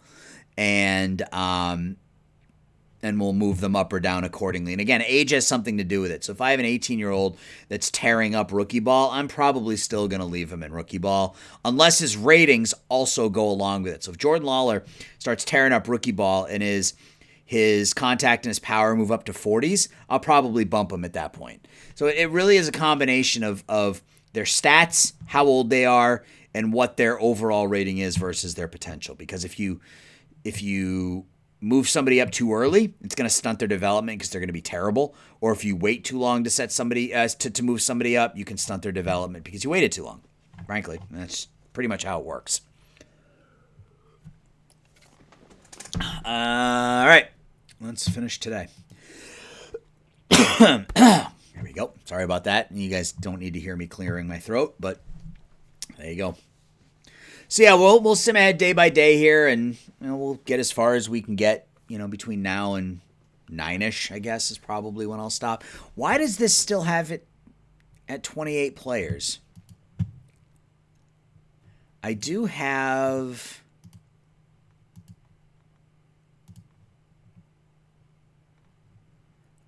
Where am I going? Here. I turned this off. Why is it back on? There we go. Okay. Wanted to make sure I had that off. So we are back at 26 players. So yeah, we're just going to sim. And, we'll take a look. Oh, we had Nick Ahmed back, I saw. So we have to send somebody down right away. I think it's going to be... Perdomo. Is it going to be Perdomo or is it going to be Alcantara? It's going to be Alcantara because, again, here's another, while we're on the topic of promotion and demotion. So Sergio Alcantara is 2-star, 2.5-star. So technically, he still has room for development. But given that he's already 25, you have to question whether or not that development's going to come. It could, but this is basically what he is. You take someone like Perdomo, he's 2.5-star, but he's only 22. It's far more likely that there is some additional hidden growth in Perdomo that isn't in Alcantara. So instead of having Perdomo play on the major league team and sit on the bench, we're going to send Perdomo down to AAA and let him get Let him get playing time down there. Let him play every day. And, yeah, so that will bring Ahmed back up. So we'll just stick him in the lineup at the number 9 hole. I know you clicked that off earlier, so you aren't losing your mind. Okay, thank you. I thought I had. We'll go back and take a look. And because there's no save button, right? Like, I didn't, like, the game has never had a save option when you go in and you change this stuff. So I just want to make sure there's nothing there now. I'm in the wrong page again. Yeah, okay, it's gone. So I hope it stays that way. We'll see. If it doesn't, I'll just change it again. But what was I doing? Oh, there was somebody else who was not injured. Josh Rojas. I mean, he should be on the big league roster because he played 140 games for us last year. So what do we do here? What do we do with Rojas? I mean, do we send Alcantara? I think we just send Alcantara. So ultimately, they're both going to get sent down. Alcantara is going to go down. Rojas will come up for the time being. And then Rojas will back up on the infield against righties and lefties.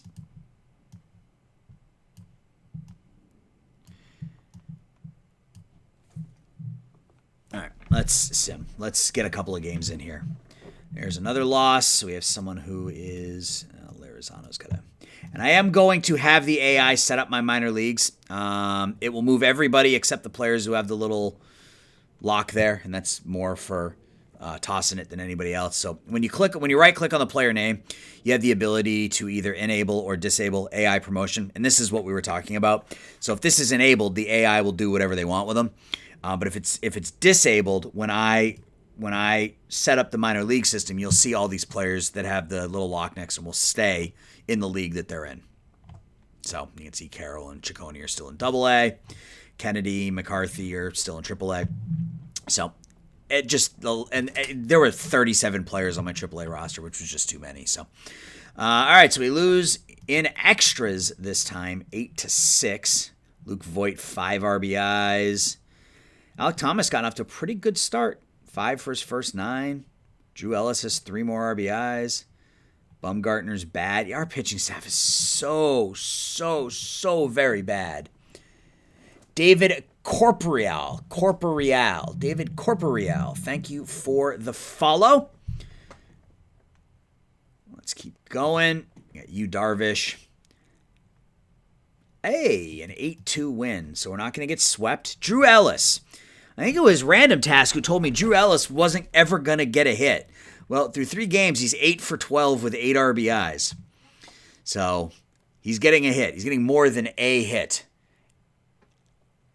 I think he probably knows that AI means artificial. I mean, I guess I could be wrong. I don't want to make any assumptions, but I think most people are aware that AI means artificial intelligence. Man, Blake Snell, he was so good. And look at that 2018. That's just obnoxious. Wow. Anyway, getting sidetracked. I know it's been 3 games, but still, you said he wouldn't get a hit, and he's gotten a bunch of hits. So we win in walk-off fashion. So we split the series against the Padres. Who would have thunk it? Marte 3 hits. Braden Bishop gets the start, picks up a couple of hits. Varsho has a couple RBIs. Ahmed with a couple of RBIs. Our pitching staff, once again, not particularly good, but we get the win. So we'll probably run with this roster until the end of April. And then maybe at the end of April, we can start to... Ooh, the draft pool. Let's take a look at the draft pool. The draft has been... And I don't know if it's something that's going to get adjusted. I don't need these on. Why do I even have those on? Take those headphones off. I don't need them. I can't hear anything anyway. The draft has been absolutely ridiculous. Some of the talent in the draft that I've seen so far has been crazy good. Just in 2 games, the draft is broken. It's something. It is something for sure. I'm seeing there's a lot of really high-end talent in the draft, and it doesn't all develop Like I think in my Red Sox offline save, Sal Stewart was a 5-star, was rated close to 100, 80, or like, yeah, there are some crazy good players in the draft, and they don't all develop. Like I said, Stewart was 5 stars in the draft. He's down to 3 stars now, but like I found here, let me show you. Let me show you really quickly. Let me pull it up real quick. Welcome to the channel, Justin. But yeah, the draft is, I don't, it's definitely different than it was in Out of the Park 22 when you drafted a 3-star player and they turned into a 5-star player. It looks like there are a lot more 5-star potential players now that turn into 3-star potential players. So I don't know which one I like better, but yeah, it definitely is different than it was previously. You've seen some of my videos on YouTube. Thank you. Well, I appreciate that. Yeah, my new series has gotten quite a big bump here, which has been kind of nice. So yeah, this guy I drafted with the 11th overall pick in 2023. It's now 2024, and he was like 3.5-star, 5-star coming out of college. I mean, he's not he's not elite by any means, but like these are the kind of players that are there. There's a guy for Houston. Look at this guy. I've never seen anything like this. He's 18 years old. Look at this. I guess 19 now. Maybe he's a glitch in the matrix, but he's a 19-year-old player who has absolutely no defensive ratings and is going to be one of the best hitters of all time. So, like, this is just, like, ridiculous.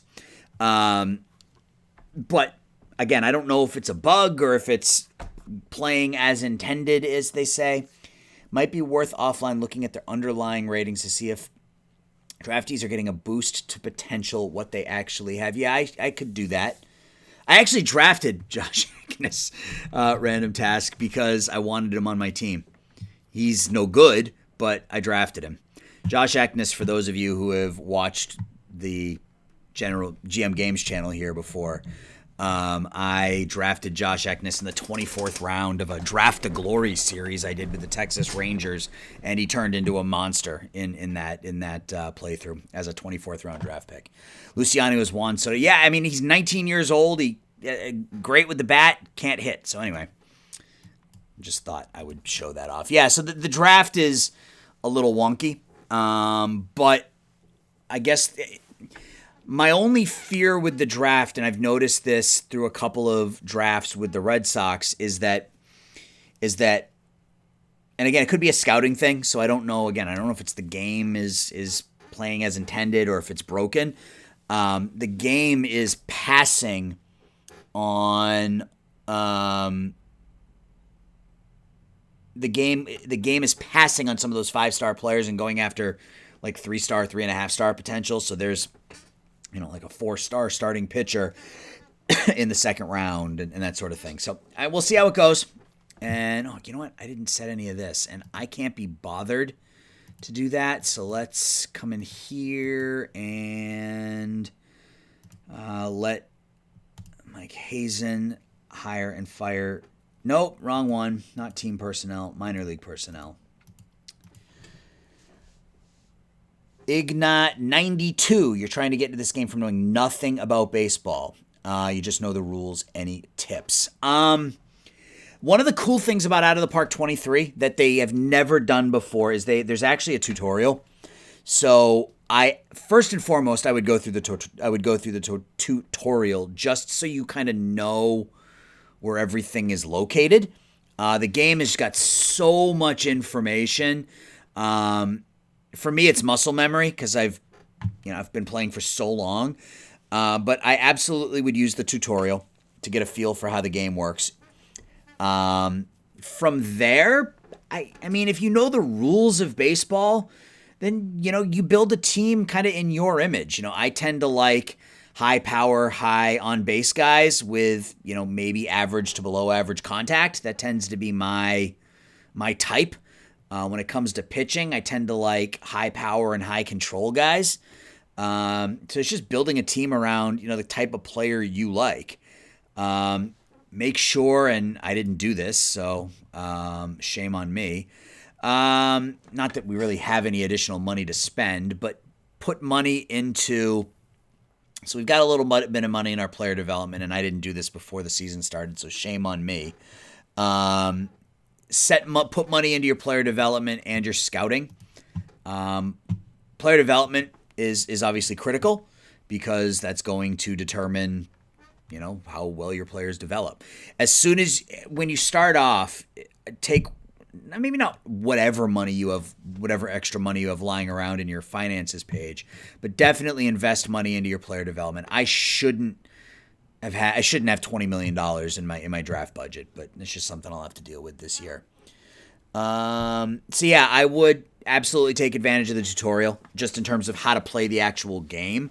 And then as far as baseball strategy goes, dump money into player development and scouting, build up your minor leagues, avoid signing, 30-plus-year-old players to long-term expensive deals. You may be tempted to go after a big name, but you could back yourself into a corner if that person underperforms and now you can't move them. For example, Madison Bumgarner. Arizona signed him to a monster contract, and now he's a below-average pitcher, and no one will take his contract. Player development is the most important thing if you're going to play with it on. Absolutely. You notice the AI will wait on drafting those 80-80. Yeah, for sure. Yeah, I noticed that too, Justin. For some reason, it just... I tend to think that it's a... Again, I don't know if it's a game-broken thing, but if... I would think that if there was a 5-star player in the draft or an 80-80 overall pitcher or a hitter or something like that, the AI would jump at it, and it's not happening. So that's something hopefully that they can fix kind of as we go forward. Any new spectacular additions, Valley Rat? I don't know about spectacular. There are a lot of quality of life additions, like a lot of quality of life additions. Like, for example, if you look at Ketel Marte, for example, there's now defensive potential rather than just defensive rating. So they added that so you can see, if you let Ketel Marte play in left field consistently, he'll probably end up around a 65, right field end up around a 60. So you get positional potential. The trade block has changed.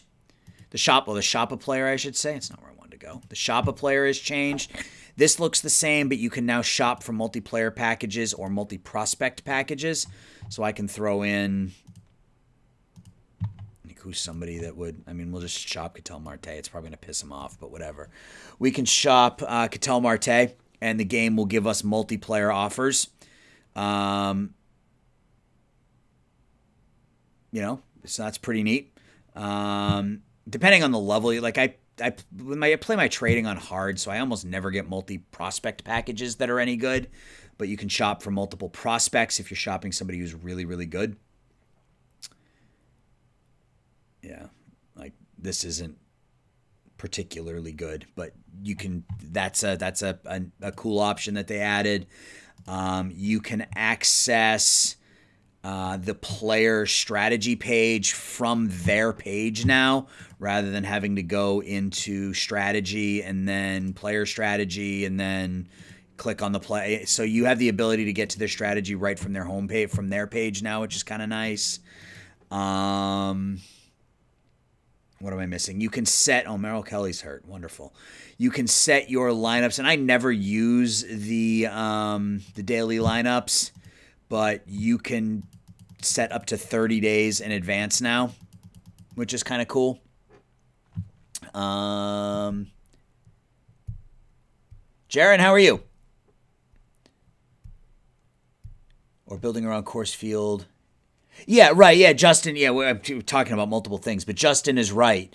If you are like my playthrough last year, if you've got time, go back and take a look at the GM Games channel. Look at my playthrough with Colorado, because I had to build a specific type of team to be successful there.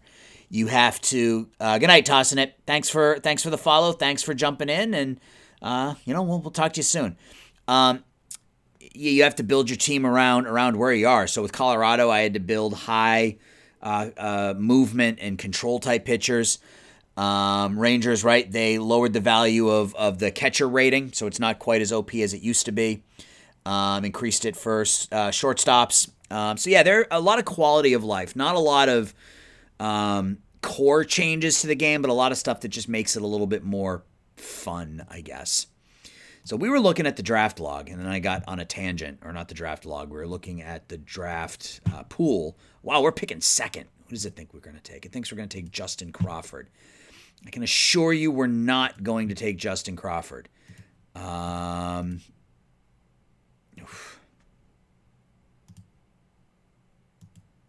the first thing we need to do is get scouting on most of the players that we don't have as very high.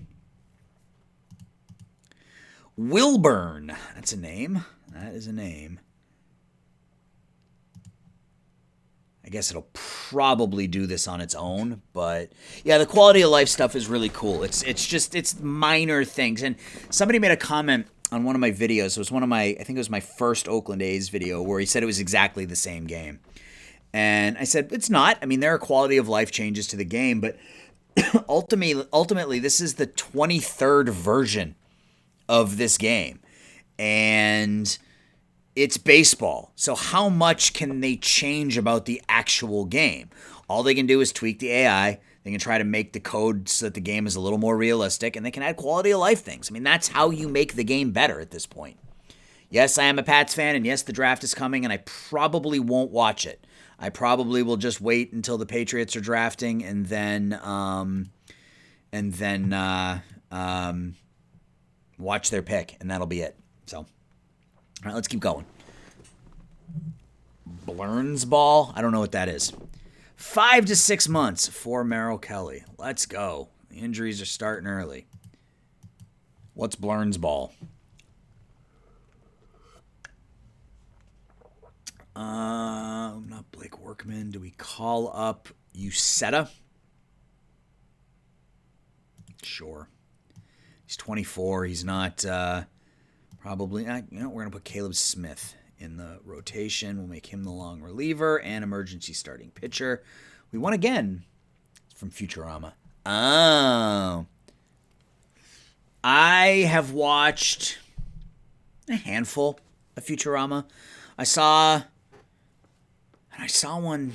God, I don't even remember. He went into the future, and all the presidents' heads were in jars or something. I don't know. I only watched a couple of episodes. So another late inning win. Drew Ellis now with 10 RBIs in 5 games, hitting 500. Zach Davies pitches 7 2/3 shutout. Cool. So we are 3-2. What's the premise of the show? That people's heads are in jars?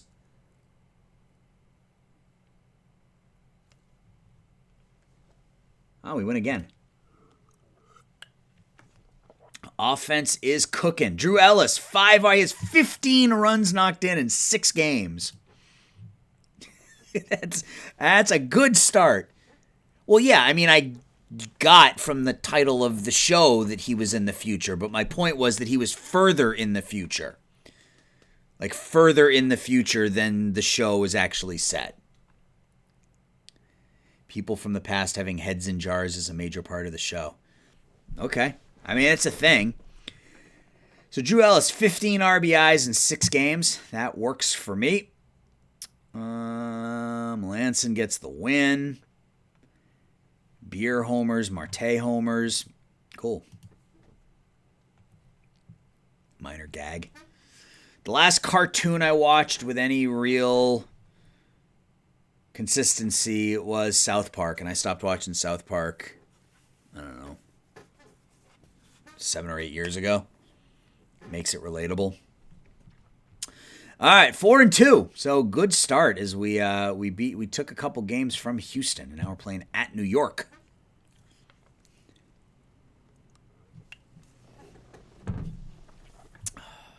Another win. Wow, Jordan Luplow. Oh, he's pretty good. Those are some decent ratings. Another outfielder that I don't have room for, but It's another works. Is he a lefty? He's a righty. Okay, well that's good. Wow. So I think Bishop. I think we send Bishop down. Call up Luplow and make sure he's in the lineup at all times against. Put him in left. Move him up here. Move him up. Do something like that. You saw the Batman last night? You didn't like it, huh? Saw it in the theater. I mean, I'm easily amused though, so I thought it was I thought it was pretty good too. I thought there was too much rain. I mean, I get that Gotham's supposed to be dark and gloomy and everything else, but there was too much rain. Just too much rain. Donna, don't make eggs. Thanks for the follow. Yeah, I enjoyed it. What didn't you like about it? I'm going to one more time. I am going to, maybe not one more time. I'm going to keep doing it. So, shameless plug. This is my YouTube channel. For those of you who don't follow me already, I have my own channel where I put up my own stuff. I've got an Oakland A's, my Oakland A's playthrough on there, as well as some other stuff. So if you're having fun tonight, go check that out. You had a lot of problems with it. It looked fantastic and the pacing was great. It didn't feel like a slog. That sounds like you liked it then. Not all of them, no, but if there was a major problem with it, I'd like to hear what your major problem was with it. I thought Robert Pattinson did a pretty good job, honestly, as Batman. We got to keep Sim in here. We're only like 5 games into the season. I thought he did a pretty good job. How am I liking 23? I'm loving it. We're just talking about how I'm easily amused, though. So they could have made no changes to the game at all other than roster and player updates, and I would have bought it anyway, and I still be playing the crap out of it. But I'm really enjoying it. I really like the quality of life changes that they've put into the game. Yeah. And I would buy anything these guys put out anyway. I'm a sucker for that sort of thing. There's a 6-1 loss. Do you have it? Have you gotten it yet? 5-1 loss, so back-to-back losses to the Mets. Why am I doing it from this page? I got to go to the schedule page. So there's a win. Thank you for the follow, Justin. Appreciate it. So we get home runs from Beer and Varsho. Zach Davies pitches 5. And I want to do it from here. This is what I want to be looking at. Spreadsheets. Yeah, that's right, man. This game's all about the spreadsheets. 11-10 loss. Yeah, our offense has been really, really good. So I don't think, somebody said at the beginning that they were able to win the World Series with the Diamondbacks in 2021. I don't think they're that far off. I think they're still missing some pieces, but I think the pieces they have offensively work well. None of the characters did anything except Batman. Catwoman didn't have any impact on the plot. Batman killed a bunch of people, then goes on rants about killing. I don't think he actually kills anybody. You haven't picked it up. You haven't played Out of the Park since 2017, so you're checking it out. Yeah, I mean, I would tell you to buy it just because I've bought every version of every game that they make, because I want to support them, and I think they do a good job. But yeah, I mean, if you haven't played since 2017, the game's going to look a lot different. There's a lot more. I think the AI is a lot smarter. I think I've used this term a lot already. Quality of life. There's a lot of quality of life stuff in the game that didn't used to be there. So yeah, I think I personally would tell you to go for it, but it's not my money. So. But yeah, it's fun. I enjoy it. And this stream here, I'm going to tell you right now that we don't get, I'm not going to look into, if you look at if we look at the team, the batting stats, or we look at somebody's fielding stats, I am not going to get into all this stuff. I'm too old to be bothered with looking at the super super in-depth stat. There's some stuff here I will look at, but like I don't even know what some of this stuff means, and I don't particularly care. So you're gonna get some surface level stat diving and stuff here, but I'm not gonna get too in depth. I just like to play the game, man. It's just fun. You're a fellow New England sportsman. Well, thank you. Yeah, no, I what gave it away? Was it the Red Sox hat, the Patriots shirt, the Bruins banner, or the Celtics jersey behind me? I am a New England born and raised New England sports fan living in Chicago. So I appreciate the follow. Yeah, I do this for the GM Games channel. I have my own channel where I've got my own stuff as well. But Chris over at GM Games has given me a platform to sort of kind of do my own thing here, and I appreciate that. So thanks for jumping in. You're in Maine. I grew up in Massachusetts. I've lived out here for like 20 years or something now, but I grew up in Massachusetts. So ton of offense, 20 hits, 5 hits for Marte, batting .434 out of the chute. Walker has a 4 for 5. Peralta scores 4 runs. I mean, this is a game right here. And we get good pitching from Bumgarner. So that'll play. You guys are going back and forth. What did I miss? What did I miss? Let me look at this. The ending flooding scene was convoluted and didn't make any sense. Paul Dano's character, who I thought was the best part of the movie. He engaged in a reckless... Well, yeah, I mean, every superhero movie has a reckless car chase. I mean, the whole point of the Avengers Civil War movie was they were trying to keep the superheroes in check because they killed a bunch of people. Can you watch? Yeah, you can watch the games. I'm going to call you Eggs. Or, I don't know, Eggs or Donna. I don't know what I'm going to call you. But yeah, you can play the games. Like, I'll go in here, and then I'll just back out so you can see. But you can go in, and if you have... you can set this to play. You can, like, just set the game to sim. And the game will just sim. So, yeah, you can do it. Like, we're not going to do it here, but yeah, you can sim the at bat, you can sim the whole game, you can sim by the inning, et cetera, et cetera. So we will simulate the game, just let the game play out, and we win again. Justin, I used to, when I first started playing Out of the Park Baseball, I played every single game. I remember I had a fictional save that I created that, you want to clog Aaron chat if you want to join a multiplayer league, of one with openings. Is this a league that I'm in? I had a fictional league that I played. It was only like 9 seasons or something like that, but I played every single game with the team that I was taking over.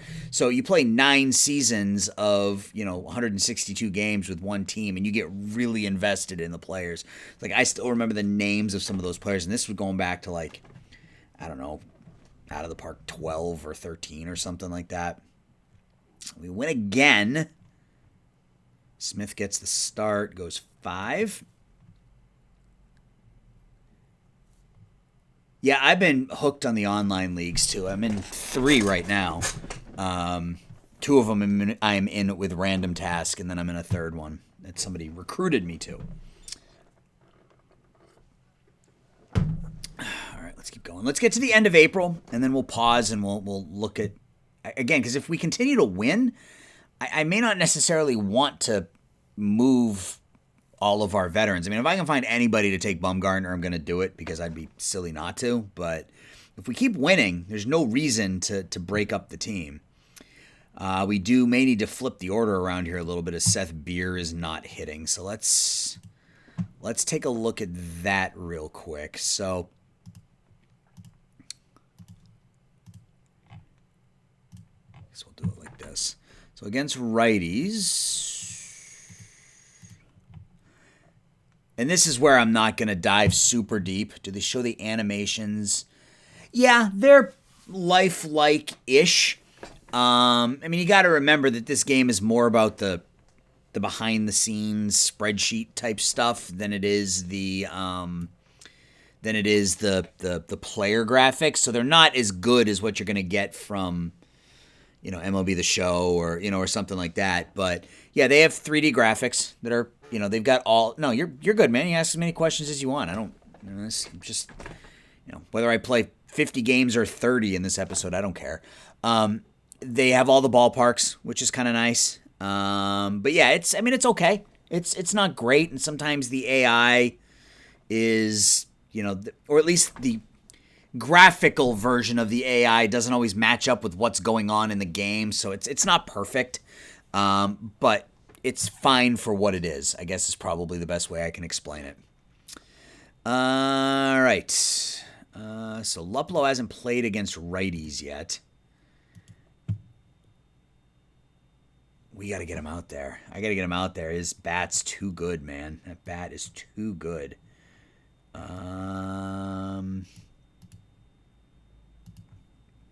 So Pavin Smith is hitting 3-8. So I think we move Smith up to the 5 hole. Peralta's hitting 360. We'll move Beer down to 7 against lefties. We got Luplow out there. Beer really shouldn't be hitting 3rd against lefties, given how poor he is hitting right now. So we'll do this, and actually, you know what? I think we'll just do this. Move Beer down there like that. I think we'll do that.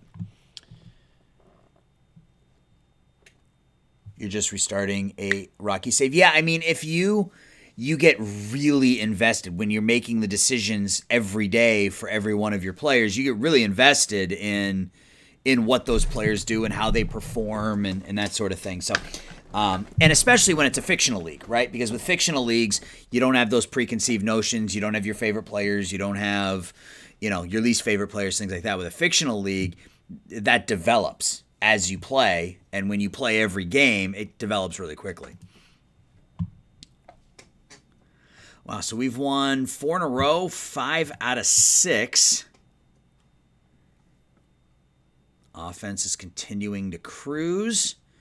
Pitching staff has been just good enough, and we're 10-5. Like, really? Okay.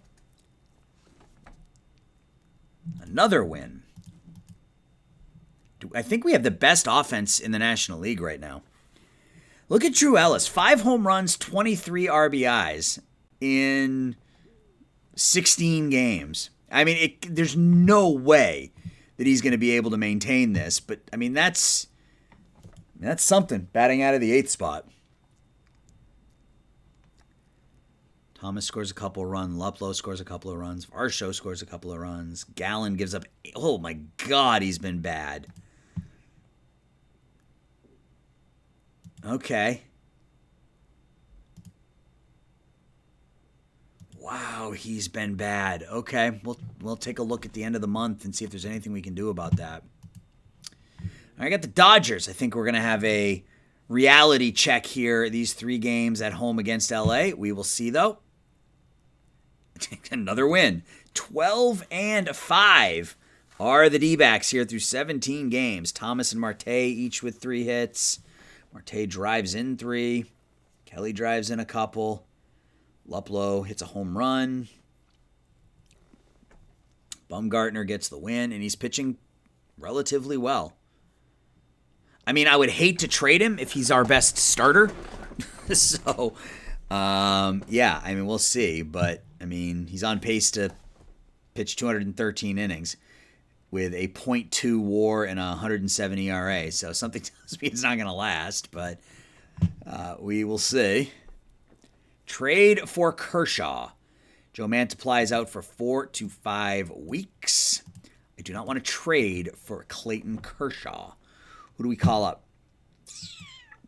Really doesn't matter. They're all bad. There's Corbin Martin. We'll call up Corbin Martin, see if we can get lightning in a bottle there. You'll have the best rotation of 2011. Yeah, I could go trade for Greinke too, right? Go Greinke, Bumgartner, and Kershaw and just make it happen. Put him in the bullpen. Make him a... Setup, I guess. Middle relief. Setup, I guess. We lost 11-10. 4 more hits from Marte, who's only batting .440 in April.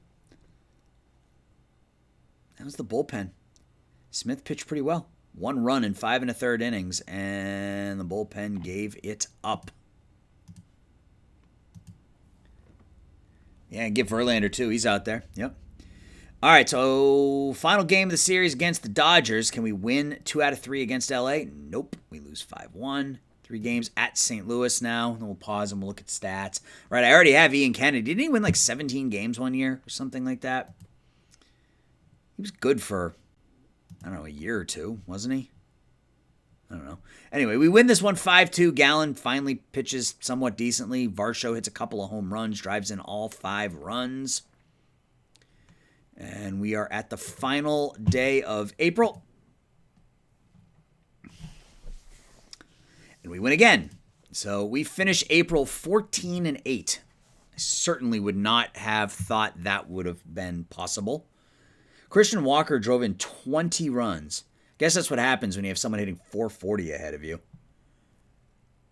Ellis finishes the month .320, 6 home runs, 25 knocked in. Baumgartner pitches well again. Melanson blows the save but gets the win. Player development. DBacks are killing it here early. So Christian Robinson, another young prospect for us. He's on the restricted list. Why is he on the restricted list? Was he suspended? Was he a PED guy? Why is he on the suspended list? Let's look. Christian Robinson. Legal issues. What does that mean? Still ensnared in legal issues. The 21-year-old who pled guilty to a felony assault charge was given 18 months of probation last August and is in the process of completing his probation. A source said he petitioned for early probation in hopes of getting the felony reduced to a misdemeanor. That is said to be necessary for him to secure a work visa. Oh, interesting. Okay.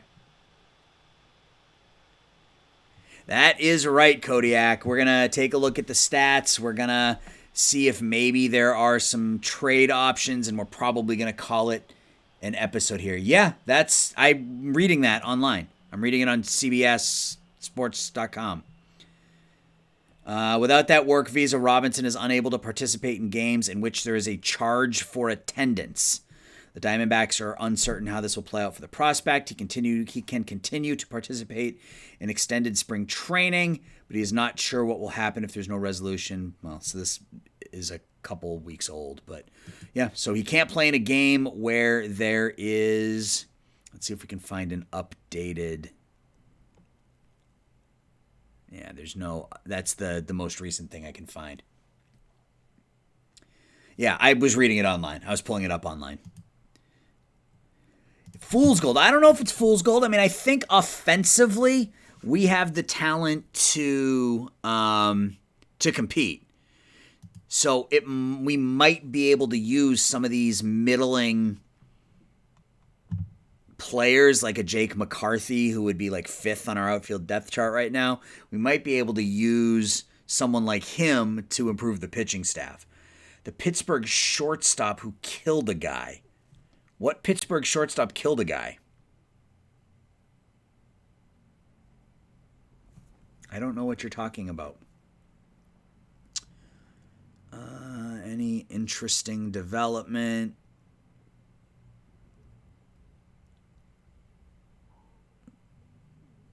Not really.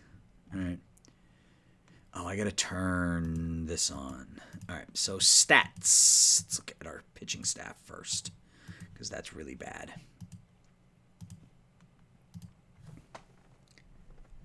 That's a real thing, though. Some players can't play in Canada. Yeah, I mean, there are, obviously you've got the COVID thing. If you're not vaccinated, you can't play up in Canada. But apparently he can't play anywhere where they charge money. I don't know why. I don't know what that has to do with his probation, but he can't go anywhere where they charge money. So 4 of our 5 worst pitchers are our starters. That's not a good sign.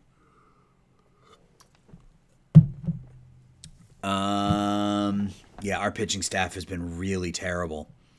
Davies has been okay and has been actually pretty good in his 4 starts. Melanson's been okay, but other than that, it's just been a disaster. Maybe not a disaster, but literally average, right? I mean, some of these ERA pluses, right at 100, 98, 93. So it hasn't been good. Certainly hasn't been good. It's probably not eligible for a work visa. No, it says... Where did it go? Let me find it. Where was the article? Was this it? Oh, come on. It's not going to let me read that. Where is it? No, it said that he was... Here it is.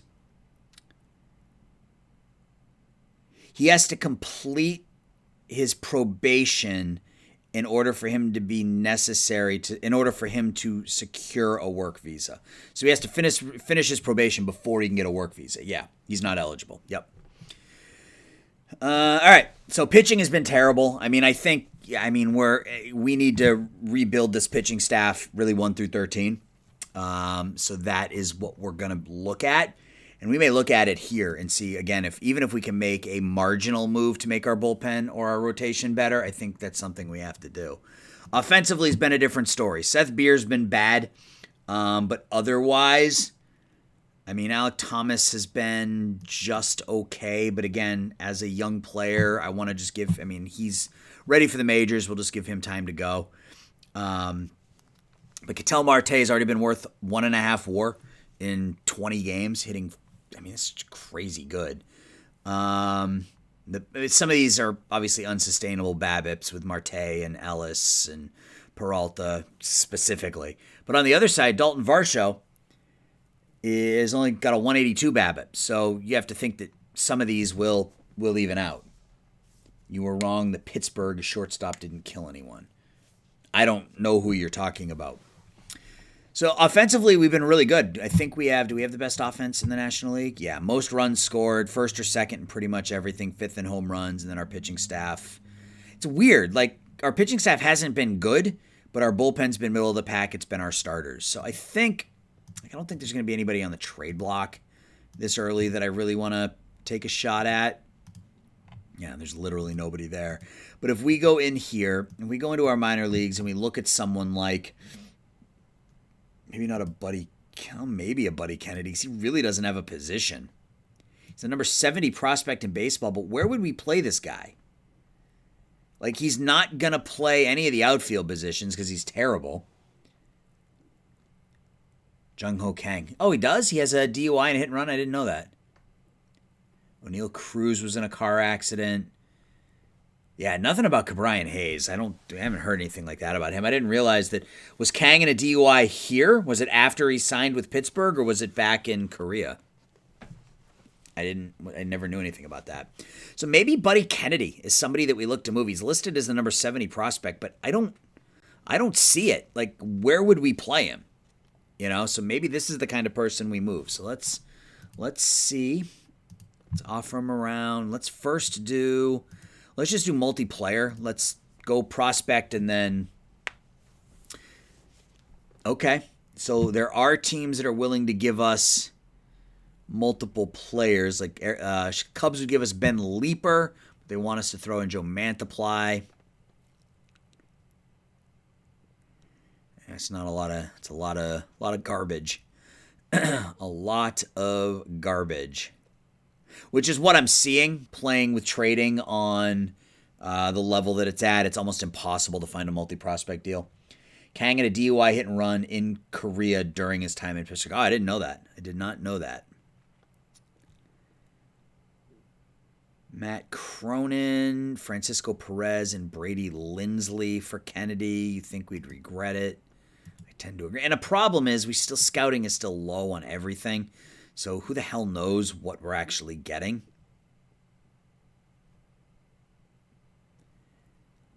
Leody Taveras, Miguel Aparicio. We're getting a lot of names, but let's go multiplayer, and then we'll do single-player pitchers. I did not know that about him.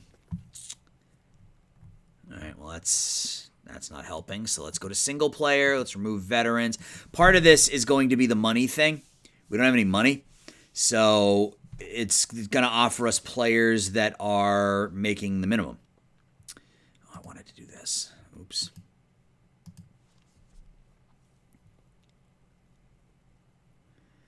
Alan Rangel. No. Kyle Brnovich. He's missing a vowel or two.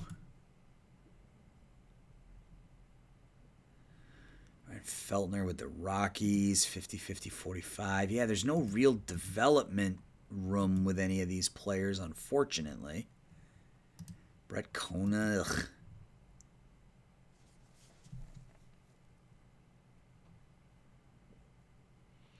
$50-45-50, but again, no real. I mean, he's okay.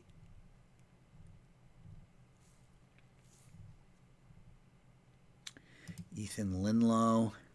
I mean, at least he's got the plus control, but otherwise he's below average. Again, with the scouting low, though, it's hard. It's hard for me to know what we're really getting. So if I make a deal right now, you know, I could be getting anything. Tim Cate, no. Jake Irving, that's no good. That's just no good. I think he's just eligible to pitch. No, he's on the restricted list too.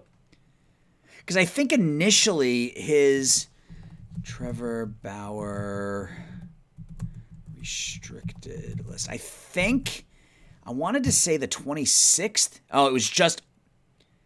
Let's see, where is. Placed on administrative leave. His leave extends. I'm trying to find. I thought I saw that his leave was extended to like the end of April or something. In which case, it would be out of the park would be accurate. Stay was pushed back to April 22nd.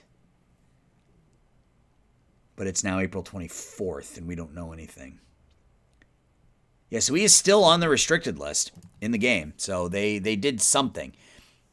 He's on the restricted list by the Dodgers, and then Major League, once they take him off the restricted list, then Major League Baseball will have their way with him. Yeah, they just extend, yeah, they agreed to extend. I mean, he's getting paid, so what does he care?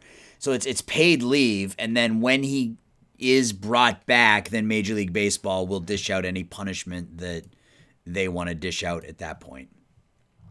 So Buddy Kennedy not getting anything, any interesting offers for Buddy Kennedy, which is a little disappointing. I was hoping that, you know, given that he's 3 stars and 23 years old, there might be some need for him. What if we just do something like this? Not that I'm going to do anything right now, but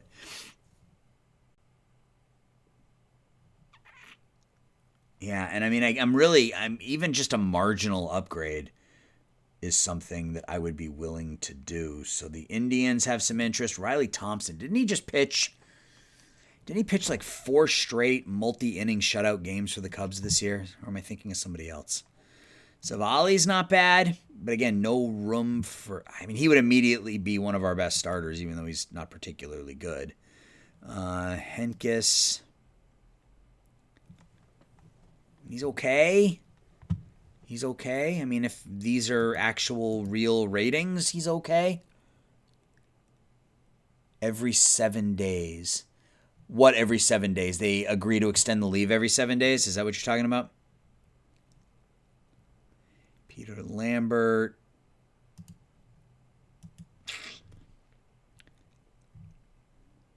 Austin Cox.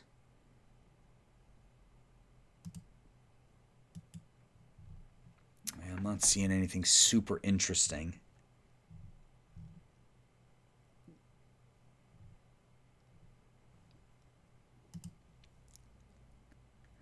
Michael Baez would be in. Well, he's not really a starter, though, with that 35 stamina.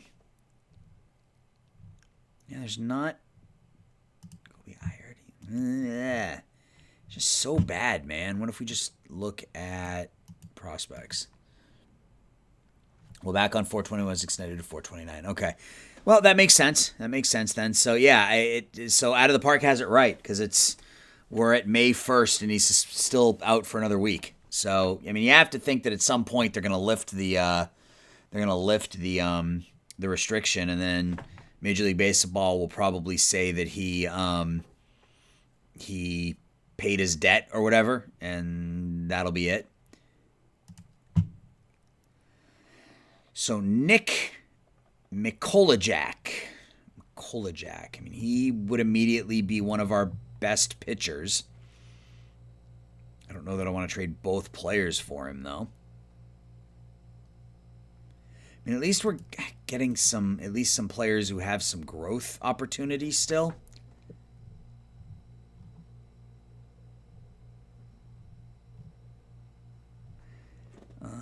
Zach Kent. Ugh.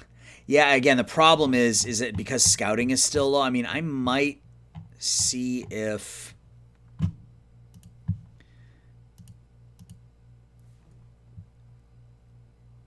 They aren't close to being done. Wow. Okay, so they would do Mikolajak straight up from McCarthy. That is not a deal Mike Hazen would do. Did I just crash the game? I think I did. Yep, I just crashed the game. So I see that bug hasn't been fixed yet. Okay, let me get back into the game. That bug has been around for a while here. And unfortunately, that's going to put us back to 412 because I didn't save. So we're going to call it an episode once we get back in. And that'll be that. Stupid game. All right, so we are 2-2. Yeah, way to go, Aaron. That bug, Justin, if you click on in the trade page, yeah, we're back to April 12th, so we're 2-2. Oh, good for us. If you click on the in the initiate trade page, if you bring up a player, and you click on the GM's name from the trade screen, it crashes the game. Because I wanted to see what his preferences were.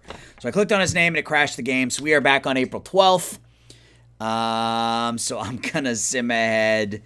Offline, it doesn't really matter, I guess. I think maybe I'll just pause here, and when I do my next episode on Wednesday, I'll sim a few days. I'll resim those games, I guess. Hopefully we end up with a decent record in the month, because that sucks, man. That sucks. This player's disappearing. Yeah, Kodiak, I don't know if you were watching my Rockies playthrough from the beginning last year, but I got like 3 or 4 years into it, and my file was corrupted. I had a backup, but the backup was like a year old. So I had to go back a year, and I basically I had to replicate every deal that I had made. And I went back in and I had to make not just my trades, but like all the trades within Major League Baseball. It took me hours to get it fixed. So that sucks. So that bug hasn't been fixed. I don't know if it ever will at this point. So that's going to do it. I'll sim ahead and hopefully we can end up with a record right around that same mark. So I think we're going to call it a day here. That's as good a time as any to end the stream. So, guys, I appreciate you watching and appreciate you hanging out. I don't know when this is going to go up. I'm going to try to get it out to Chris tonight. And then I don't know. He'll get it out when he gets it out. And because I don't want to get us video 2 I don't want to get episode 2 to him until he has time to post episode 1. So I'll get episode 1 over to him. He'll get it posted. I will do episode 2, and then next Sunday we will have another live stream. So that next Sunday may actually be, it'll either be the end of the season or it'll be the off season, because I don't think I mean, we had a great first month before things crashed. I don't suspect that we're going to be a playoff team, but if we are a playoff team, we'll do the end of the season in the playoffs. So, yeah, I got into the habit of backing up after every stream because of what happened to me with that one. So, you live, you learn. I'll back up here after 4 games, and that'll be back. So, guys, again, thanks for watching. Thanks for hanging out tonight, and I'll talk to everybody soon. See ya.